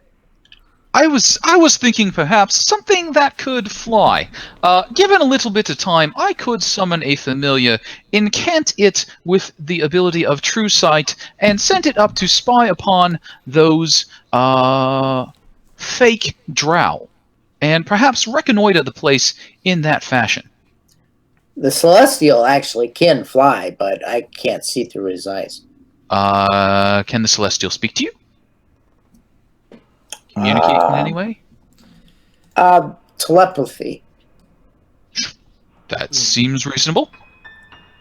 Does have Would you like- telepathy 120 feet.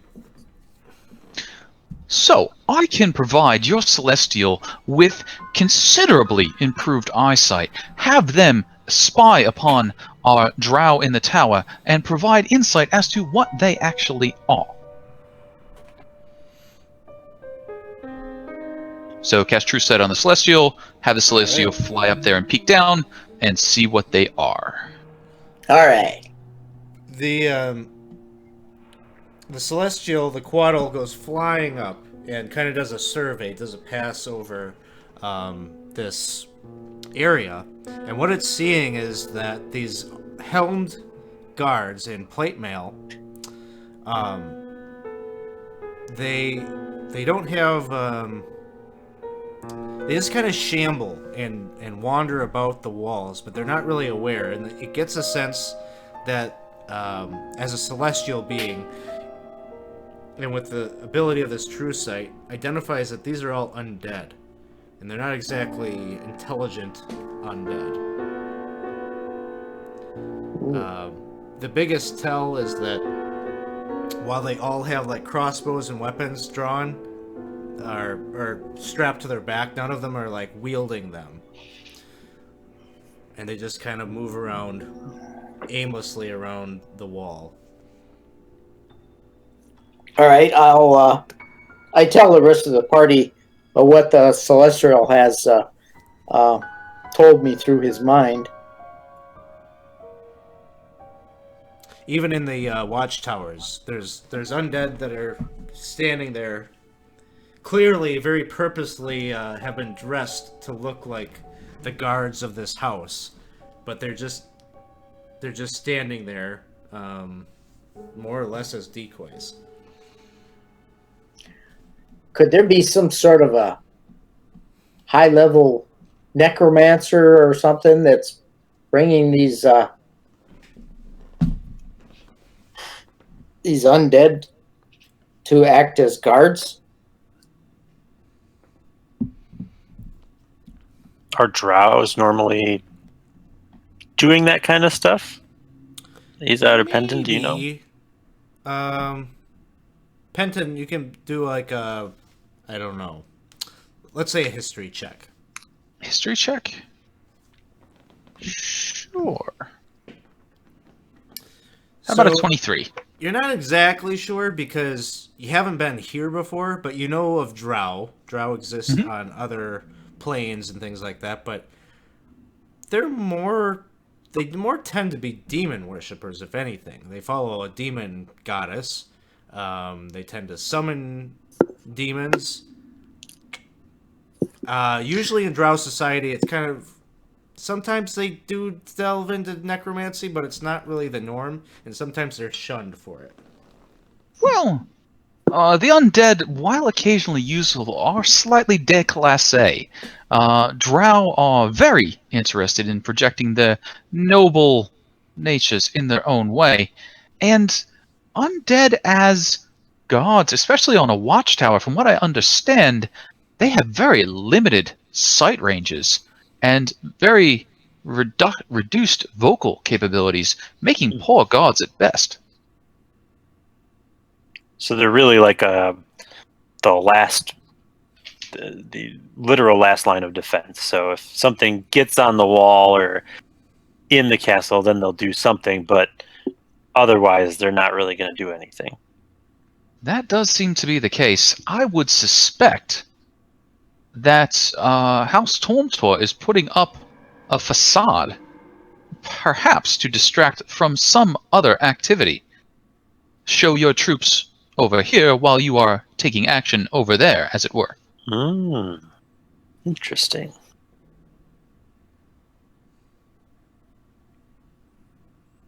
However, this does present us with an excellent opportunity, as overcoming undead to sneak into the area should be considerably easier than dealing with Drow who have such nasty, nasty longswords and scimitars. Ow. Spoken firsthand. Yes. Yes! Ow!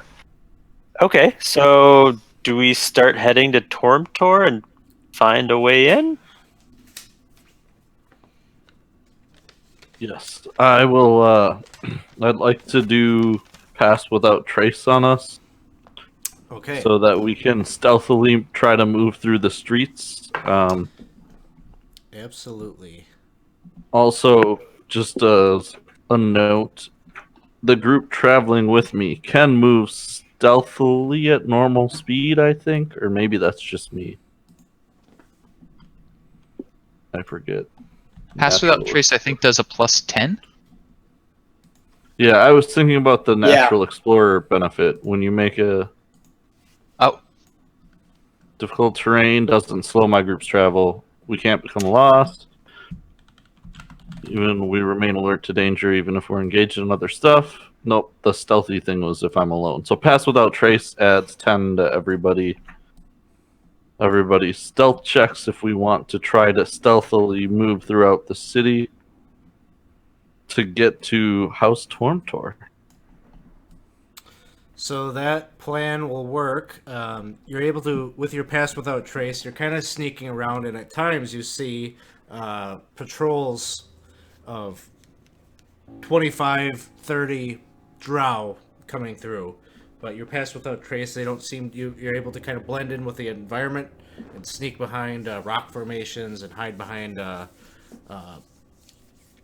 embattled buildings that have been damaged from spell casting and things like that. Occasionally, as you're making your way through this rocky terrain, you'll see the evidence of a battle that maybe more recently happened, with corpses of bodies strewn with wounds from arrows and swords and the like. But eventually, you do make it to, and you can see this very large compound up ahead. Sorry, I didn't have time to make a digital map, so if you'll kind of take a look here, you'd be approaching up, and there would be two towers. This in the middle here is the ravine. You can't even see like the bottom of that ravine, but it's so deep. so deep it just fades to yellow. It just fades to yellow, right? And some kind of illegal trap. I like the lines help us determine the length. Yeah.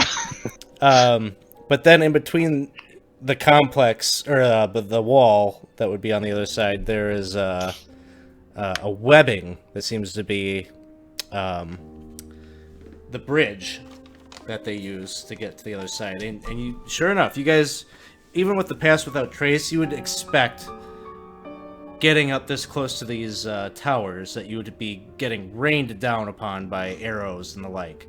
That does not happen. So, this webbed bridge in front of you spans a distance of about 100 feet to the other side.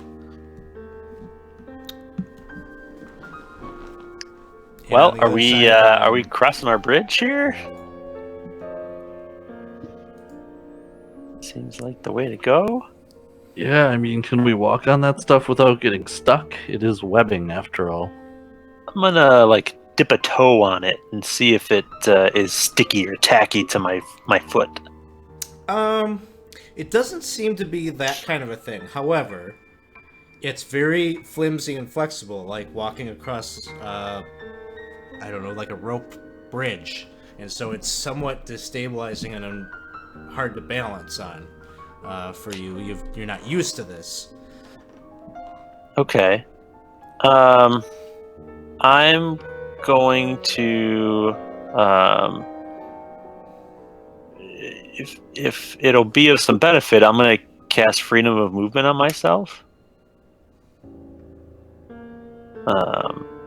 so that I'm unaffected by difficult terrain. Okay. That does seem to help you out. You cast your spell, and you kind of get out onto the bridge, and you feel like you're doing pretty well with balancing yourself. And it's helping you to kind of click the bottoms of your foot right onto kind of balance perfectly to navigate across this. So I'm gonna get to the other side, and I'm gonna try and I'm gonna lay down, and then I'm gonna hold on to the bridge to try and steady it as much as possible as everyone else is walking across it. Okay. You're getting the sense that this is kind of difficult because of how big the bridge is to really steady it. Man. All right. But you make the attempt. Okay. So yes, Reggie, you get across. Cool. Come on, guys. Water's fine. Penton starts walking towards it. He kind of gets lined up, and then closes his eyes and runs. Give me an acrobatics check. Yeah, sure. Why not? Yeah. Yeah. Yeah. $2 rerolls. Nope. So Penton goes out. He goes and starts to sprint out, and then the whole bridge kind of flips and does an invert. And Penton, give me a strength athletics check. Sure. This is not going in the right direction for me. Okay, Hey! you did all right with that. So Penton is inverted, and this whole thing has done a full 180, and he's just hanging there like, help! Why would anyone make a bridge to this specification? I would like to send my Coulter or whatever over there to see if he can try to maybe You're sending the Coatl over there to to try and maybe twist the bridge upright so he can get back up on top. Okay. I don't know what his strength is when he flies, but if he has that kind of The strength, Coatl manages to do that. Coatl flies out and grabs actually Penton and uses him almost as the lever to right this back upright. And Coatl's only a medium creature, but he rolled a 23 on the strength check, so he floops him right back up. And it seems like the Coatl is going to fly right alongside you now. And allow you to use him as kind of a balancing beam, so you can make another acrobatics check at advantage. You got it. And as Penton's moving forward, he's using all his appendages to help with this. And yeah, Very nice. the trick is to bite it. Aye. And you make it all the way across, leaving we've got Penton and Reggie on one side, closer to the gate, and Azad and Dino on the other side. I'm coming across now. Yeah, I can do this. All right, give me an acrobatics check.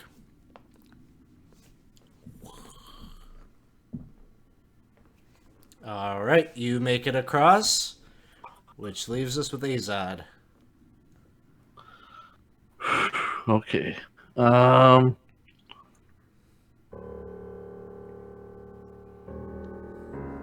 I do have Land Stride as a ranger ability, where moving through non-magical difficult terrain is normal. But I guess that's about it. Trying to find reasons why I won't die here, but they're starting to get slimmer and slimmer. Acrobatics you want to cross the bridge?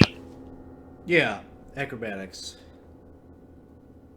13. I'll give you advantage because of your ability. Alright. Okay. 30. You managed to make it across to the other side, and now you are standing before another set of towers that are watchtowers that are flanking a gate. The gate rises up about 12 feet overhead, and it's made of wrought iron, and it's built right into this huge long wall of purplish stone. The stone itself even seems to maybe have like a very faint illuminescent property to it. It's not really casting off like a ton of light, but there's like a almost like those glow in the dark things that you have. It's not casting off light, but there's a hint of aura. And the walls go up about 20 feet, and sure enough, you can see flanking the gatehouse are these towers with some very inattentive guards at the top that are, if you really listen closely, you'll hear their guttural groans on the wind.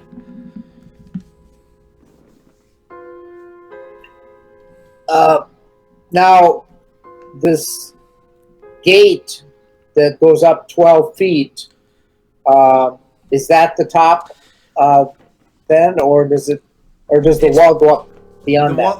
Yeah, the wall goes up 20 feet, and the doors are just built right into the wall, and just, there's no handles on these doors. These are the kinds of things that somebody on the inside would operate a mechanism to open for you. Okay, does the walkway that the guards use at the wall, does that go over this gate here? Yeah.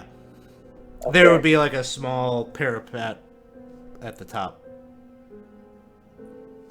Do the guards appear to be just standing stationary, or are they on They patrol? wander. Yeah, they Okay. I wouldn't call it a patrol.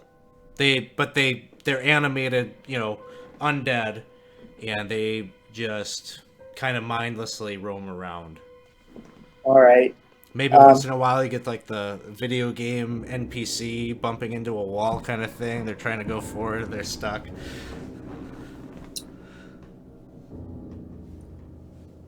What do you say, guys? Do you want to try and does the gate actually have? Is it solid, or is it like a? It's not a portcullis. It's a solid double doors iron. Okay.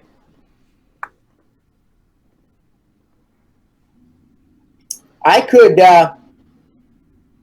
probably misty step up at the top and drop the a rope with the grappling hook tied up there. Try and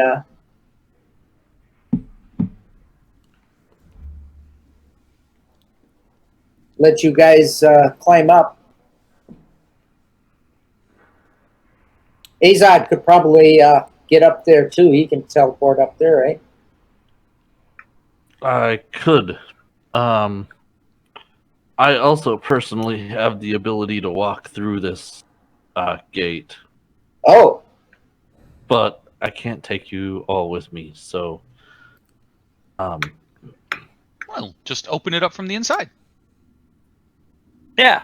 all right, I'm gonna do that. I'm going to use my ability. It is, which one is it? Ethereal Step. So I basically have I go ethereal as a bonus action. And I can walk through the stuff. Okay. So I'd like to peek through the gate and make sure no one's there. Make a perception check.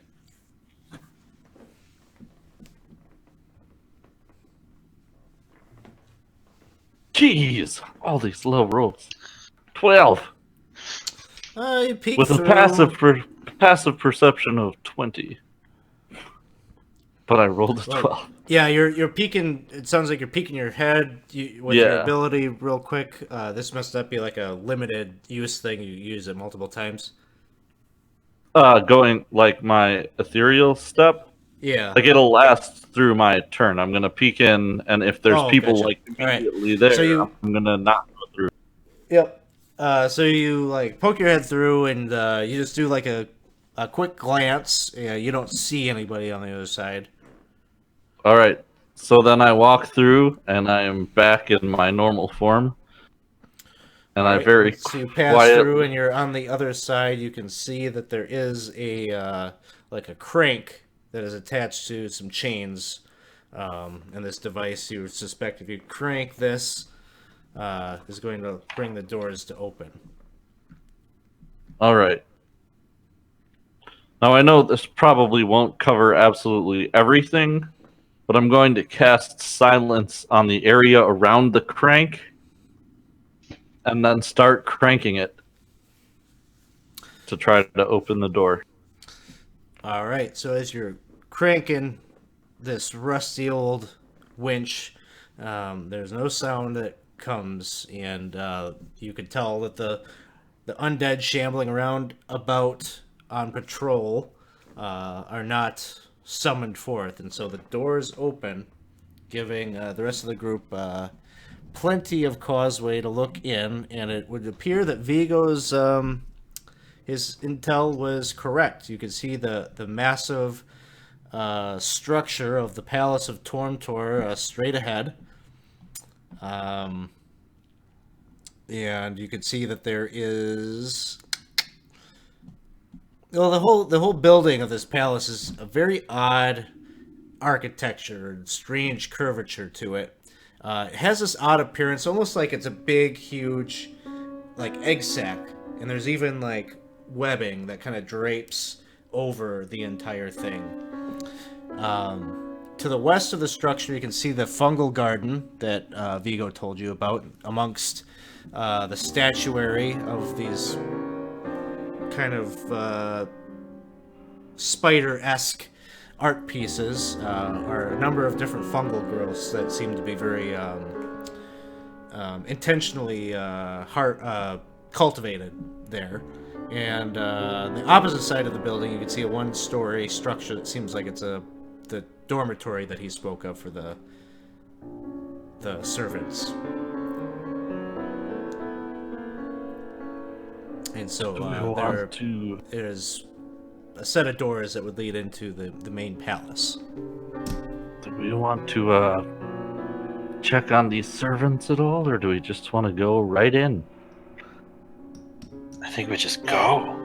I don't think Feel we should like- bother the servants. Yeah, sometimes maybe the most surprising method is just straightforward Yeah. through the front doors, right? They never see it coming. No one suspects the butterfly. The Torm Yeah. teaching. Yeah, Book too two. much of that Torm book for you, I think, friend. Never So- too much. You make your way to the doors of the palace are open and you are unlocked. You open them and you walk into the entrance hall. And very prominently, the very first thing that you see in here is this large spider statue that stands 20 feet tall. It stretches from floor to ceiling, and its head, the head of the statue, depicts a skull. And from which you can see there's a dim green light that is emanating through small flames that appear in the sockets of the statue. They appear like as you're entering, and poof, like it senses your presence. It's a motion light. There's a metal staircase present on either side of the statue that kind of uses the statuary's legs almost as arm rails, or arm handles that lead up to giving you access to the second floor. And all about the entrance hall, you can see that there are numerous stone doors.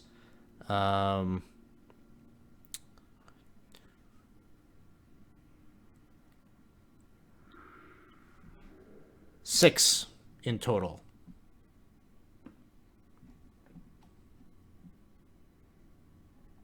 So as we're kind of making our way in, Penton will just reach up and touch under each eye, and as he does, he'll cast a see invisibility and a detect magic, and keep those going for the next hour and 10 minutes as he looks about, kind of keeping an eye on the place. All right. You definitely detect magic coming from the head of this statue. Give me an investigation check also. Hey, Praetor's Rejects. Thanks for the cheer. Appreciate that. Thank you. Investigation. 21? What languages do you speak? I speak several languages, none of which will be helpful. Abyssal, Common, Draconic. Abyssal? Abyssal? Okay, you... Apparently I picked the lo right and one! behold, you see that there is something in Abyssal that is etched into the skull, which translates as, share evidence of your loyalty and I'll share with you my secrets. Huh. Do you know, this skull says, share evidence of your loyalty and it will share its secrets. But how do we share evidence of loyalty? Well, as I would expect this to be either towards Torntor itself or the goddess they represent, perhaps an oath or badge of office, or any sort of starts looking around. Is there any indication on, like, the floor, by the way it's smudged, maybe people do supplication there, or an offering bowl, or anything along those lines? Nothing Shorter along those words. lines. However, with your investigation check, the other little thing that you'll see is this head, this skull head that is adorned to this body of this spider, is not a part of the original stonework. And based on your earlier check about Drow, you suspect that maybe at one point this was a statue of Loth that has been desecrated. So we need to restore it? Well, if it's abyssal and the carving is on the It's on the skull. skull, The so newer piece more of it. of a desecration, most likely. Oh, okay. Go in that direction. That seems the direction. So should we pee on it? I invite on you the wall. to take that opportunity. Oh man, it takes me back to the very first Right? D&D. I Yeah, personally high school. do not recommend creating a continuous stream of a conductive liquid yourself and an unknown magical item at any point. Didn't go well it- for Cole Edwards. Nope. Leads to poor things. Okay. Izad, you're the puzzle master. What's ringing true for you right now? Well, I was thinking similar to what Penton was thinking in terms of maybe a self-sacrifice of sorts, you know, a blood offering or money or something, but what is it again? Share with me a sign of your loyalty, and I'll share with you my secrets. Yes. Yeah, I guess I don't know. Unfortunately, I don't know enough about maybe this deity whose skull or whatever this is, the religion of this skull, to know what they would consider a sign of loyalty.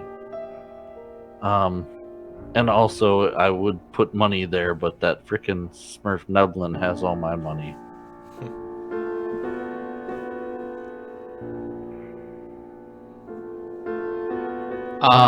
Speaking of this Nerfiblin, he did indicate the god that the Tormtor were fighting for, and it was a little too much for me in words. Keth something? Kieran Sully.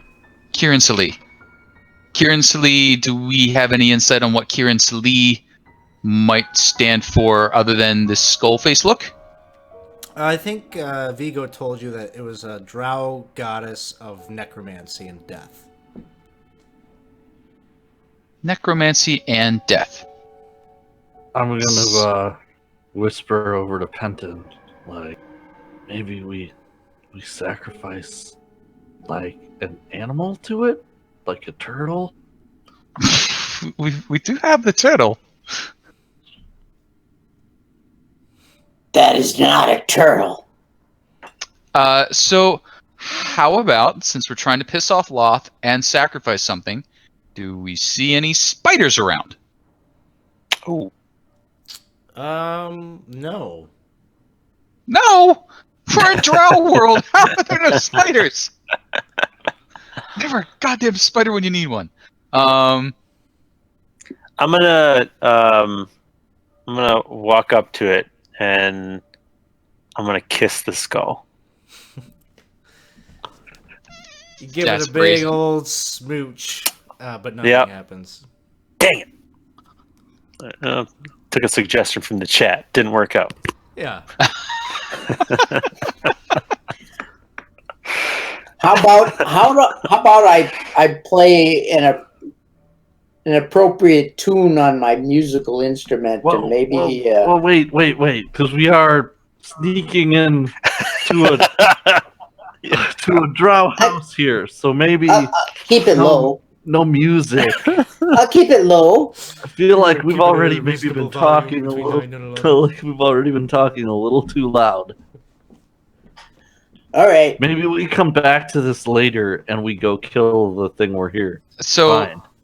so Penton will kind of try one thing since somebody already went up and smooched it. Why not? He'll do a chill touch effect. So he'll summon some necromantic energy and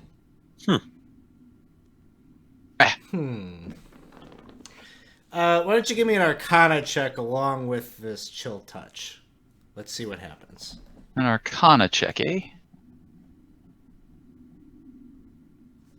A 24 happens. Well, dice don't lie. So the skull actually drops a bit, revealing like the lower jaw drops, revealing a tunnel and a staircase. So it seems like there's a spiral staircase that leads down. Oh, that done. is not what I was expecting. Well, I am here to be useful, and I do hope you will echo that information back to the Lady Payne before she dismembers me. Yes. Yes. Moving on. Penton's got the touch. All right. You did, yes, you did be. You were useful, yes. Yay! She doubted you would be, but you've done a good job. I am. I'll kind of walk ahead because my sword has a magic light source, and kind of peer down the tunnel and start heading down there. All right. So you start. Now we're in the part where I haven't written anything. So. Perfect. So You know, as we head down in this direction, perhaps we should go back and check on those servants. Oh, maybe we should. I mean, No, it's all good. You can go down here. So I'm just gonna kiss everything, so it's not a big deal. yeah. So you start to head down the spiral staircase, and it leads down. You guess maybe you're 30 feet down below where, so quite a ways down below the first floor, and it enters out into a large kind of landing where there are a number of wings off of this area, and you'll all check these out. These are cells. These are cell blocks, 4 different cell blocks, and they're all empty. There's not one prisoner here. Off of this chamber, there's also a door directly across from where you come down from the stairs. All right, hold on. This There's is not four the of first us. time that Penton has let us into a prison. This is true. I assure you, any reward that I would receive from a Drow priestess for the three of you would have to be much larger than you three are worth. That's It's insulting, comforting. I think, but also comforting. Uh, I can't disagree with that. All right. So they're empty in terms of people. Are there any items inside of any of those cells or anything that would reflect off of the light coming from my sword? Chamber pots, maybe old plates, Hmm. scraps of food. So there's evidence of someone being in those cells at some point in time then. Yeah. Okay. All the doors are open. Hmm. They're just, iron bar cell type of things in these 4 cell blocks. You maybe estimate that this could have held maybe at minimum 100 individuals. Wow. So they're bigger cells. Well, there's 4 different blocks too. Oh, gotcha. Okay. So big long hallways with multiple cells in each block. I see. Huh. Do you guys want to check out any of the cells, or could you just keep going? well, there's that door across the way, right? Let's do that Right. one. Okay. Let's do that. I'll walk up to it and listen. Make a perception check. 13. Nothing. Just silence. Okay, I'll try the handle. It opens, and you're walking into a what it mounts to a torture chamber. There's a number of different tables laid out with various implements of pain and misery that could be inflicted on whomever would be shackled upon these tables. There's an Iron Maiden. There's a long table that has a number of different tools, saws, lots of things with pointy ends. But then on the other side of this chamber, there's another set of doors. There's evidence of torture, blood stains on the stonework and things like Sure. that. It's got kind Any of that books iron smell or- on the air. Any kind of like a desk or like an area where they took notes of who they were torturing, or Make an investigation check. that is going to be a 12. You do find a couple. You find like a desk that has some drawers in it, and you open them up, and they do have all sorts of paperwork and files in there. And it's just a bunch of like names and nothing that really anything that stands out, I should say. Records of who was held here. Okay. And it actually, records of who's held here. Okay. Hundreds of names. Oh, okay. So it's there's a lot there. Yeah. Well, we keep going through the doors, or yeah. You move ahead, and in the next room, what you see is you're walking out onto the floor of an arena, and there's kind of like the stadium seating that surrounds this floor, enough for quite a sizable amount of people. You guess maybe you could get 50 people up in the seats or the bleachers or whatever. And you can see that there's kind of like portcullis gates that maybe raise up where like the gladiators would queue up. But that's all of that is just not really in your awareness, because the thing that you're really looking at is that there's this huge floor, or a hole in the floor, maybe about 30 feet in diameter, and it just looks like something like ripped the floor out of the middle of this arena. And there is a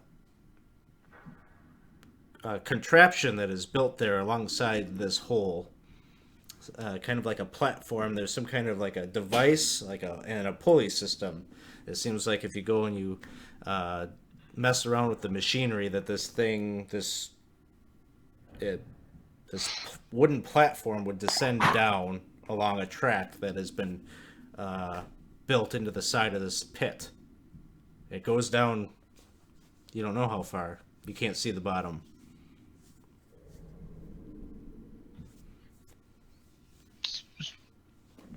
Is this arena empty? Yeah, there's no one here. I am not overly familiar with Drow engineering principles, but that does not look like it was placed there intentionally. Does it? Oh, I mean it. Yeah, it looks like it's some kind of an elevator system that they've rigged up.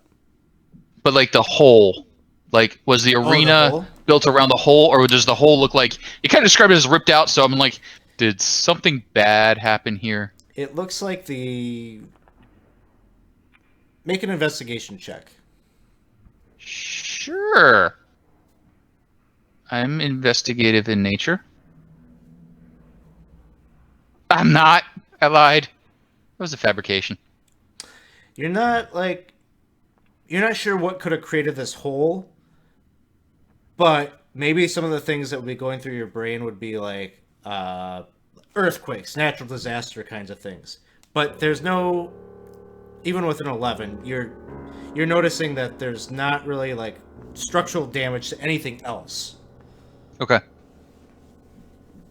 I'm thinking like primordial earth god just right out the floor. What do you think?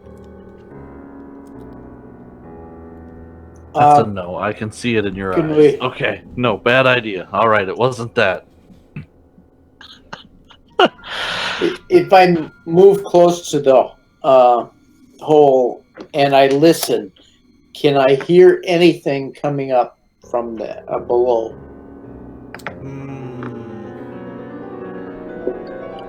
No. I'll make a perception check. We should ask the turtle if he knows anyone who could have done this. Oh, 18. No. Hey, Ooptail, Yes, Dino. do you see this? Do you have any wisdom to share with us about such a deep pit as this? Well, this is a very large.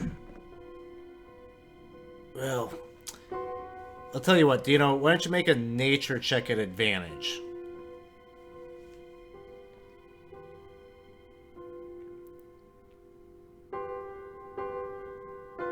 He starts to talk through some possibilities. Okay, Hmm. so as he's Well, talking through, and you're Oh, go ahead. The nature check would be with a +2, so that would be 15.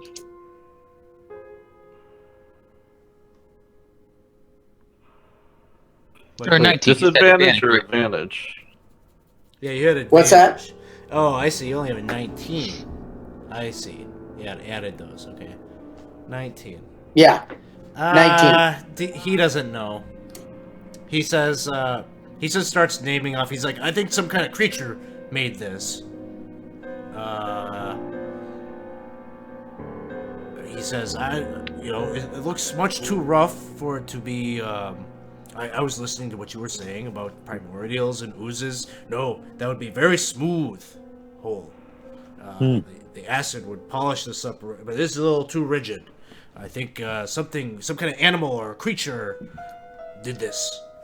Like an earth elemental, maybe, or Maybe. It's very big. Like Must be. If it was that, it would be very big. that would be huge then. Like a boulette primordial. Oh, I shudder to think about that. I hope not. Gigantic Don't worry about orcas. boulette.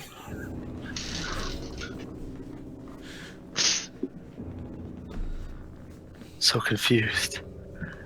Are there any torches, or would I be able to light a torch and drop it in the pit? See how You long can. I'd see it. Eventually, you wouldn't see the glow. Okay. So nothing. It falls as though I'd expect it to fall. You can make an intelligence check. So that is going to be a 17.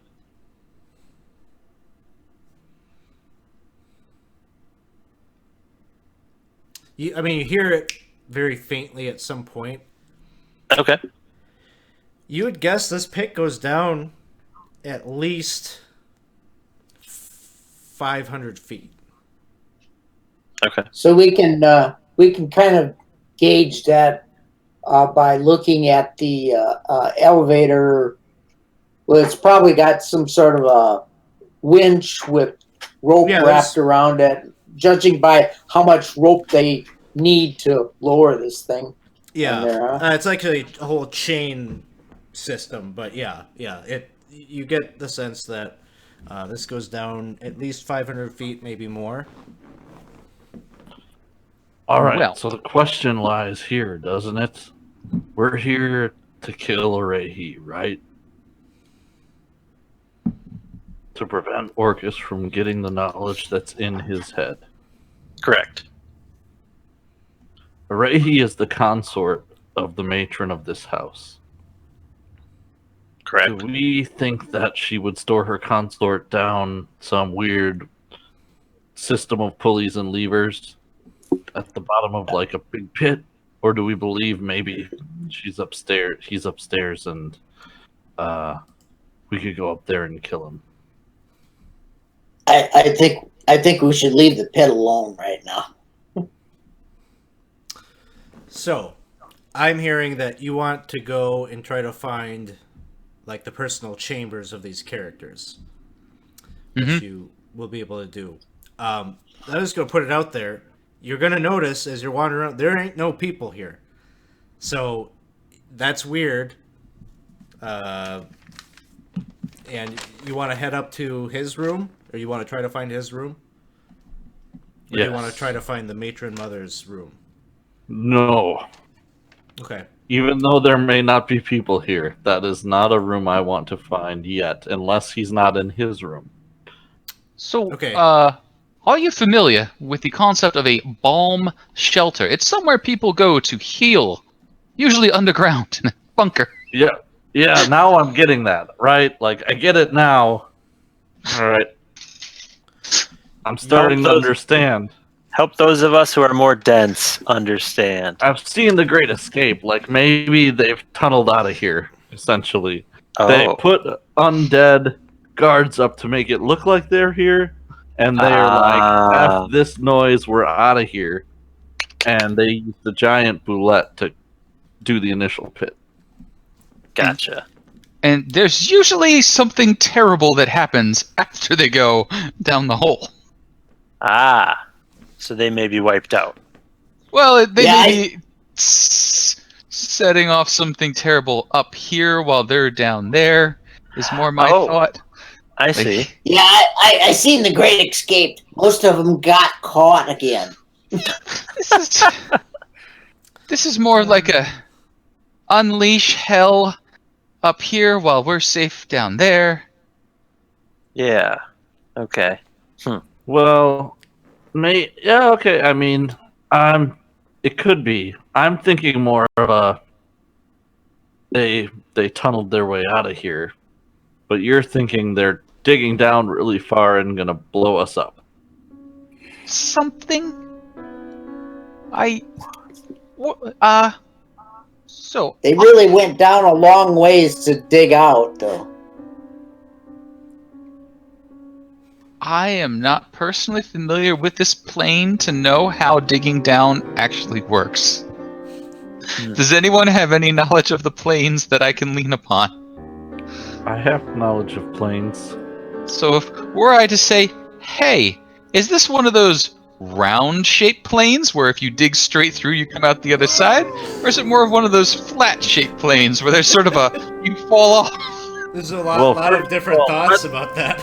Let me stop you right there. There are no round-shaped planes, okay? They're all just flat. Clearly. Yeah, there's just an edge and it stops. It stops. Oh, you're one of those flat planers, huh? I mean, a plane by definition is flat, so... There's a dome over it. Hey, Captain Reba, Right. thanks for the subscription. Appreciate it. Woo! Awesome. You know, my hometown is kind of curved. You know, it's not flat. Would there be some sort of way that I could try to dig back in my memory banks to recall if I've ever heard of whether this plane is flat like all the other planes? Like, some planes. I'm pretty sure Greyhawk is spherical in nature. I don't know. I think if I remember Gary Gygax's maps, they've got the curvature on the sides, but I could be wrong on that. Yeah. Well, I'm pretty sure this one is spherical. Okay, so digging down goes somewhere.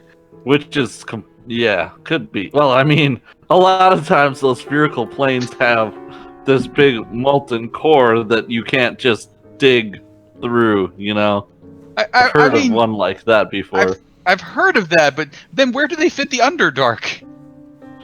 Well, I mean, there's a lot of Underdark between there and the molten core, I feel like. That's where the lava primordial, like the fire primordial, the primordial of lava lives. And in the middle. It curves around the core. But I feel like if that was true, then by the time we made it down far enough for the Underdark, we'd be under a great deal of pressure and heat. That doesn't seem to be what happens. It gets cold. Well, no, I mean, it's different. It's the ice and fire primordial, so Yeah. it just balances out. Yeah. Very steamy sometimes, but yeah. So you have this very academic conversation right above this pit. Reggie's confused. Dino is adding commentary, and Oopte was like, "Oh no, that's not how primordials work," and it's a whole thing. Meanwhile, you wanted to go try to find the dude's bedroom. Well, I guess what we're saying is Kenton's maybe trying to talk us out of going back up there. Is that what I'm understanding? I was just saying that if we went through and the place was empty, she's not going to leave her boy toy behind to get blown up with the zombies. I mean, he seems like a valuable person. I vote we go down the pit. All right, down the pit we go. Okay, so you're gonna operate the winch and head down. Yep, I'll try to figure out how this winch works mechanically while you all figure out how to get in the elevator or the car. Yeah, it's just a platform that you would walk out onto, and someone on the platform could reach over and release the winch. Okay. Now, here we go. Ready? Are you ready? Yeah. Yeah, if creepy carnival music starts up after I press this, Then we get to dance. I want you all to throw me off.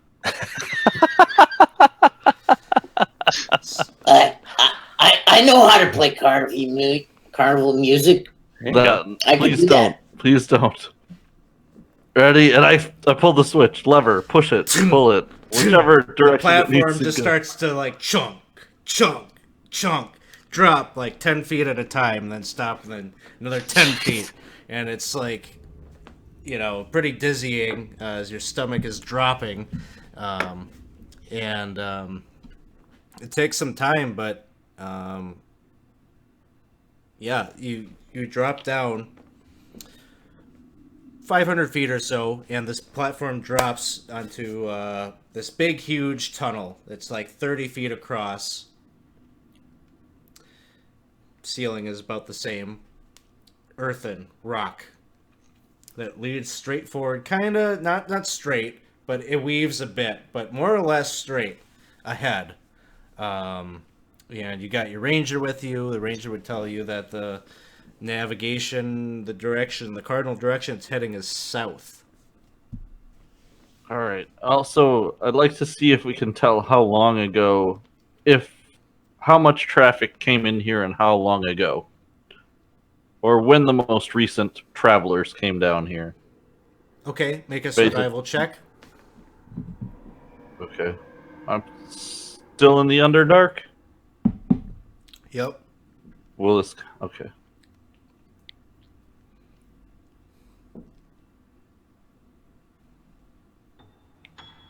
24. 500 or so about an hour ago. Hey, we're only like an hour behind, I think. But there's 5. Hour ago being of like the them. last traces of whatever came through here. But Right, the last traces. But we're only about an hour behind the last few that came through here. But there were a lot of them over the course of time. I All right. Well, gotta be careful. don't know if I want to catch up to them, though. Well, we do have a mission. Well, not if there's 100 of them. We'll be fine. So they're only an hour away. Let me take a look. What's the range on locate creature? Probably not. Probably a lot. They could probably get a lot further than that. I'm just gonna try to locate Arehi, but then I realized he doesn't have any distinguishing factors about him either, really, does he? Because he's not a vampire, is he? Like his brother was? I don't think you know that. Oh, I should have asked that vampire that before I stabbed him in the heart.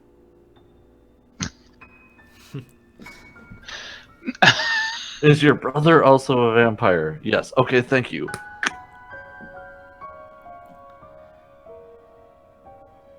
All right, well, I don't know what to do. I'm giving you the information that the ranger gives the group. How you make the decisions.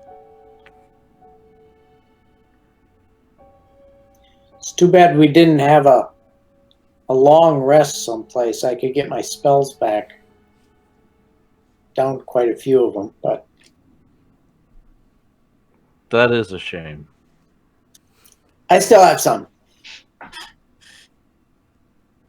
All right. Well, if needed, I can provide a small shelter for resting. But this is a fairly dangerous area. I don't think we can rest. We got to keep going. Small shelter? You mean like Right, Liam? so right now we're only hut? in. Like a Lehman's tiny hut. Oh, I got that too. Yeah. What were you saying, Azan? Well, so right now we're only about an hour behind the last one. Mhm. I don't want to be 9 hours behind them. No. I don't think there's. I should say my vote would be that we just keep moving through this tunnel until we see something that gives us pause or can give us some sort of information. We're just going off of assumptions right now. I feel like we just got to keep moving forward. All right, so you're gonna move forward, and this is gonna go for miles. But at some point, your group will hit a a trap. And this trap is a glyph of warding that casts a shatter spell. So I need you all to make me a Constitution saving throw.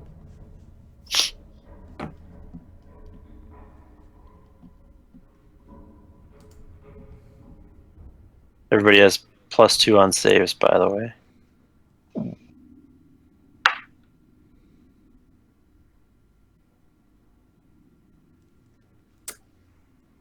+2 on saves.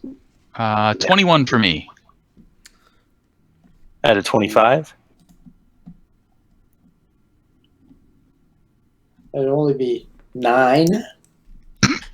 All right, Dino, I'll put your damage in here, but you take 18 or 19 points of damage.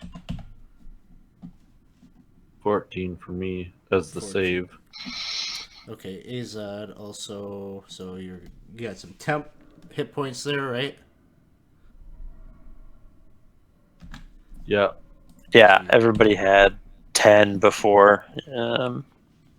Yeah. Reggie takes 9 points, and Penton takes 9 points.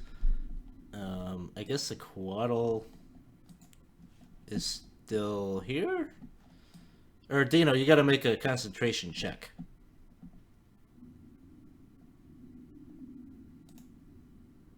Oops, wrong save.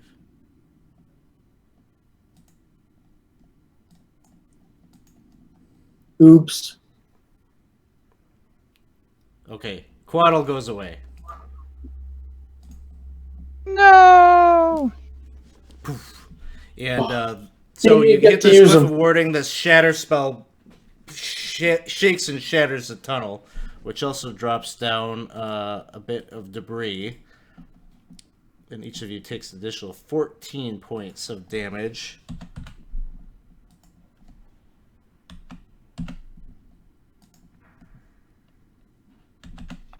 Ow. And as that happens, you feel the whole tunnel shake and shudder. And pretty soon, as you're steadying yourselves or getting yourselves back up or clearing the rubble off of you and standing up, it's like a freight train just blows right through the side of this wall as a giant maw of a purple worm, which was attracted to this shuddering, makes its way into the cavern. And that is where we will pick up next time. Is dealing with the big purple worm. Oh. I'm gonna kiss it. It's gonna kiss you. Yeah. He got a lot of teeth, too. Well. Sorry, my Discord keeps acting up. That's a so big worm. That is the end of our session. Man, I'm so disappointed you guys didn't go in any of the other rooms that I had prepared in the Drow place. I shouldn't have allowed the chill touch thing to work, but it made sense. So Sorry. I couldn't argue with it. I mean, you could just be like, you go over there now. I'd be like, okay. That's fine. You guys are on your way through the tunnel with none of the backstory to what you'll find on the other side that might help you. Maybe I'll find another way to like Go string back. it in there. Yeah. Well, not I really, wanted you to can now. go You got explore the tunnel rooms, is- but you is- had me scared of it. This seems like one of those they go down and then the top blows up kind of things. Or like demons and stuff. And they hurt a lot. I'm fragile. Well, I've never used a purple worm, so I'm excited about that. Man, I didn't know where that Drow thing in the beginning was gonna go. I thought Azad was gonna be ready to like just kill some Githyanki, and then when no one was making any moves, I was like, oh man, I don't know where this is gonna go. I did think about just killing them, but I forgot like some of it, but not all of the stuff. So I was still like, I don't like them. I was ready to go slaughter Githyanki children if they were here, but I was. they weren't here yet. So Well, so obviously, I think meta-wise, everyone knew that they were all telepathy communicating with one another after. I think the very first thing was that Dino made the hard pitch about, like, we could be allies. yeah, So then I was like, okay, maybe that would work, but, like, they're going to try to verify information with them. And, like, really what they're here to do is kill Urehi, which is, he's with the house that they're in alliance with, so that's not going to go. As soon as he failed that detect thoughts check, I knew it couldn't go that way. But that could have been an interesting angle to be working alongside some creatures that Azad would be like, not happy with. All right. Well, thanks everybody for coming and hanging out with us here tonight. We only have 2 more games of this one. So 2 weeks, come check back. We'll be doing one more Wednesday session of this, and then we got a Saturday planned where we will be playing a mega session to wrap this up and give our very first campaign of the channel a little bit of a conclusion and a wrap-up. Otherwise, our big news is that this weekend we will be playing Dead in Thay as part of our Jasper's Game Day activities. So we will be playing 20 hours of Dead in Thay over the course of Friday, Saturday, Sunday.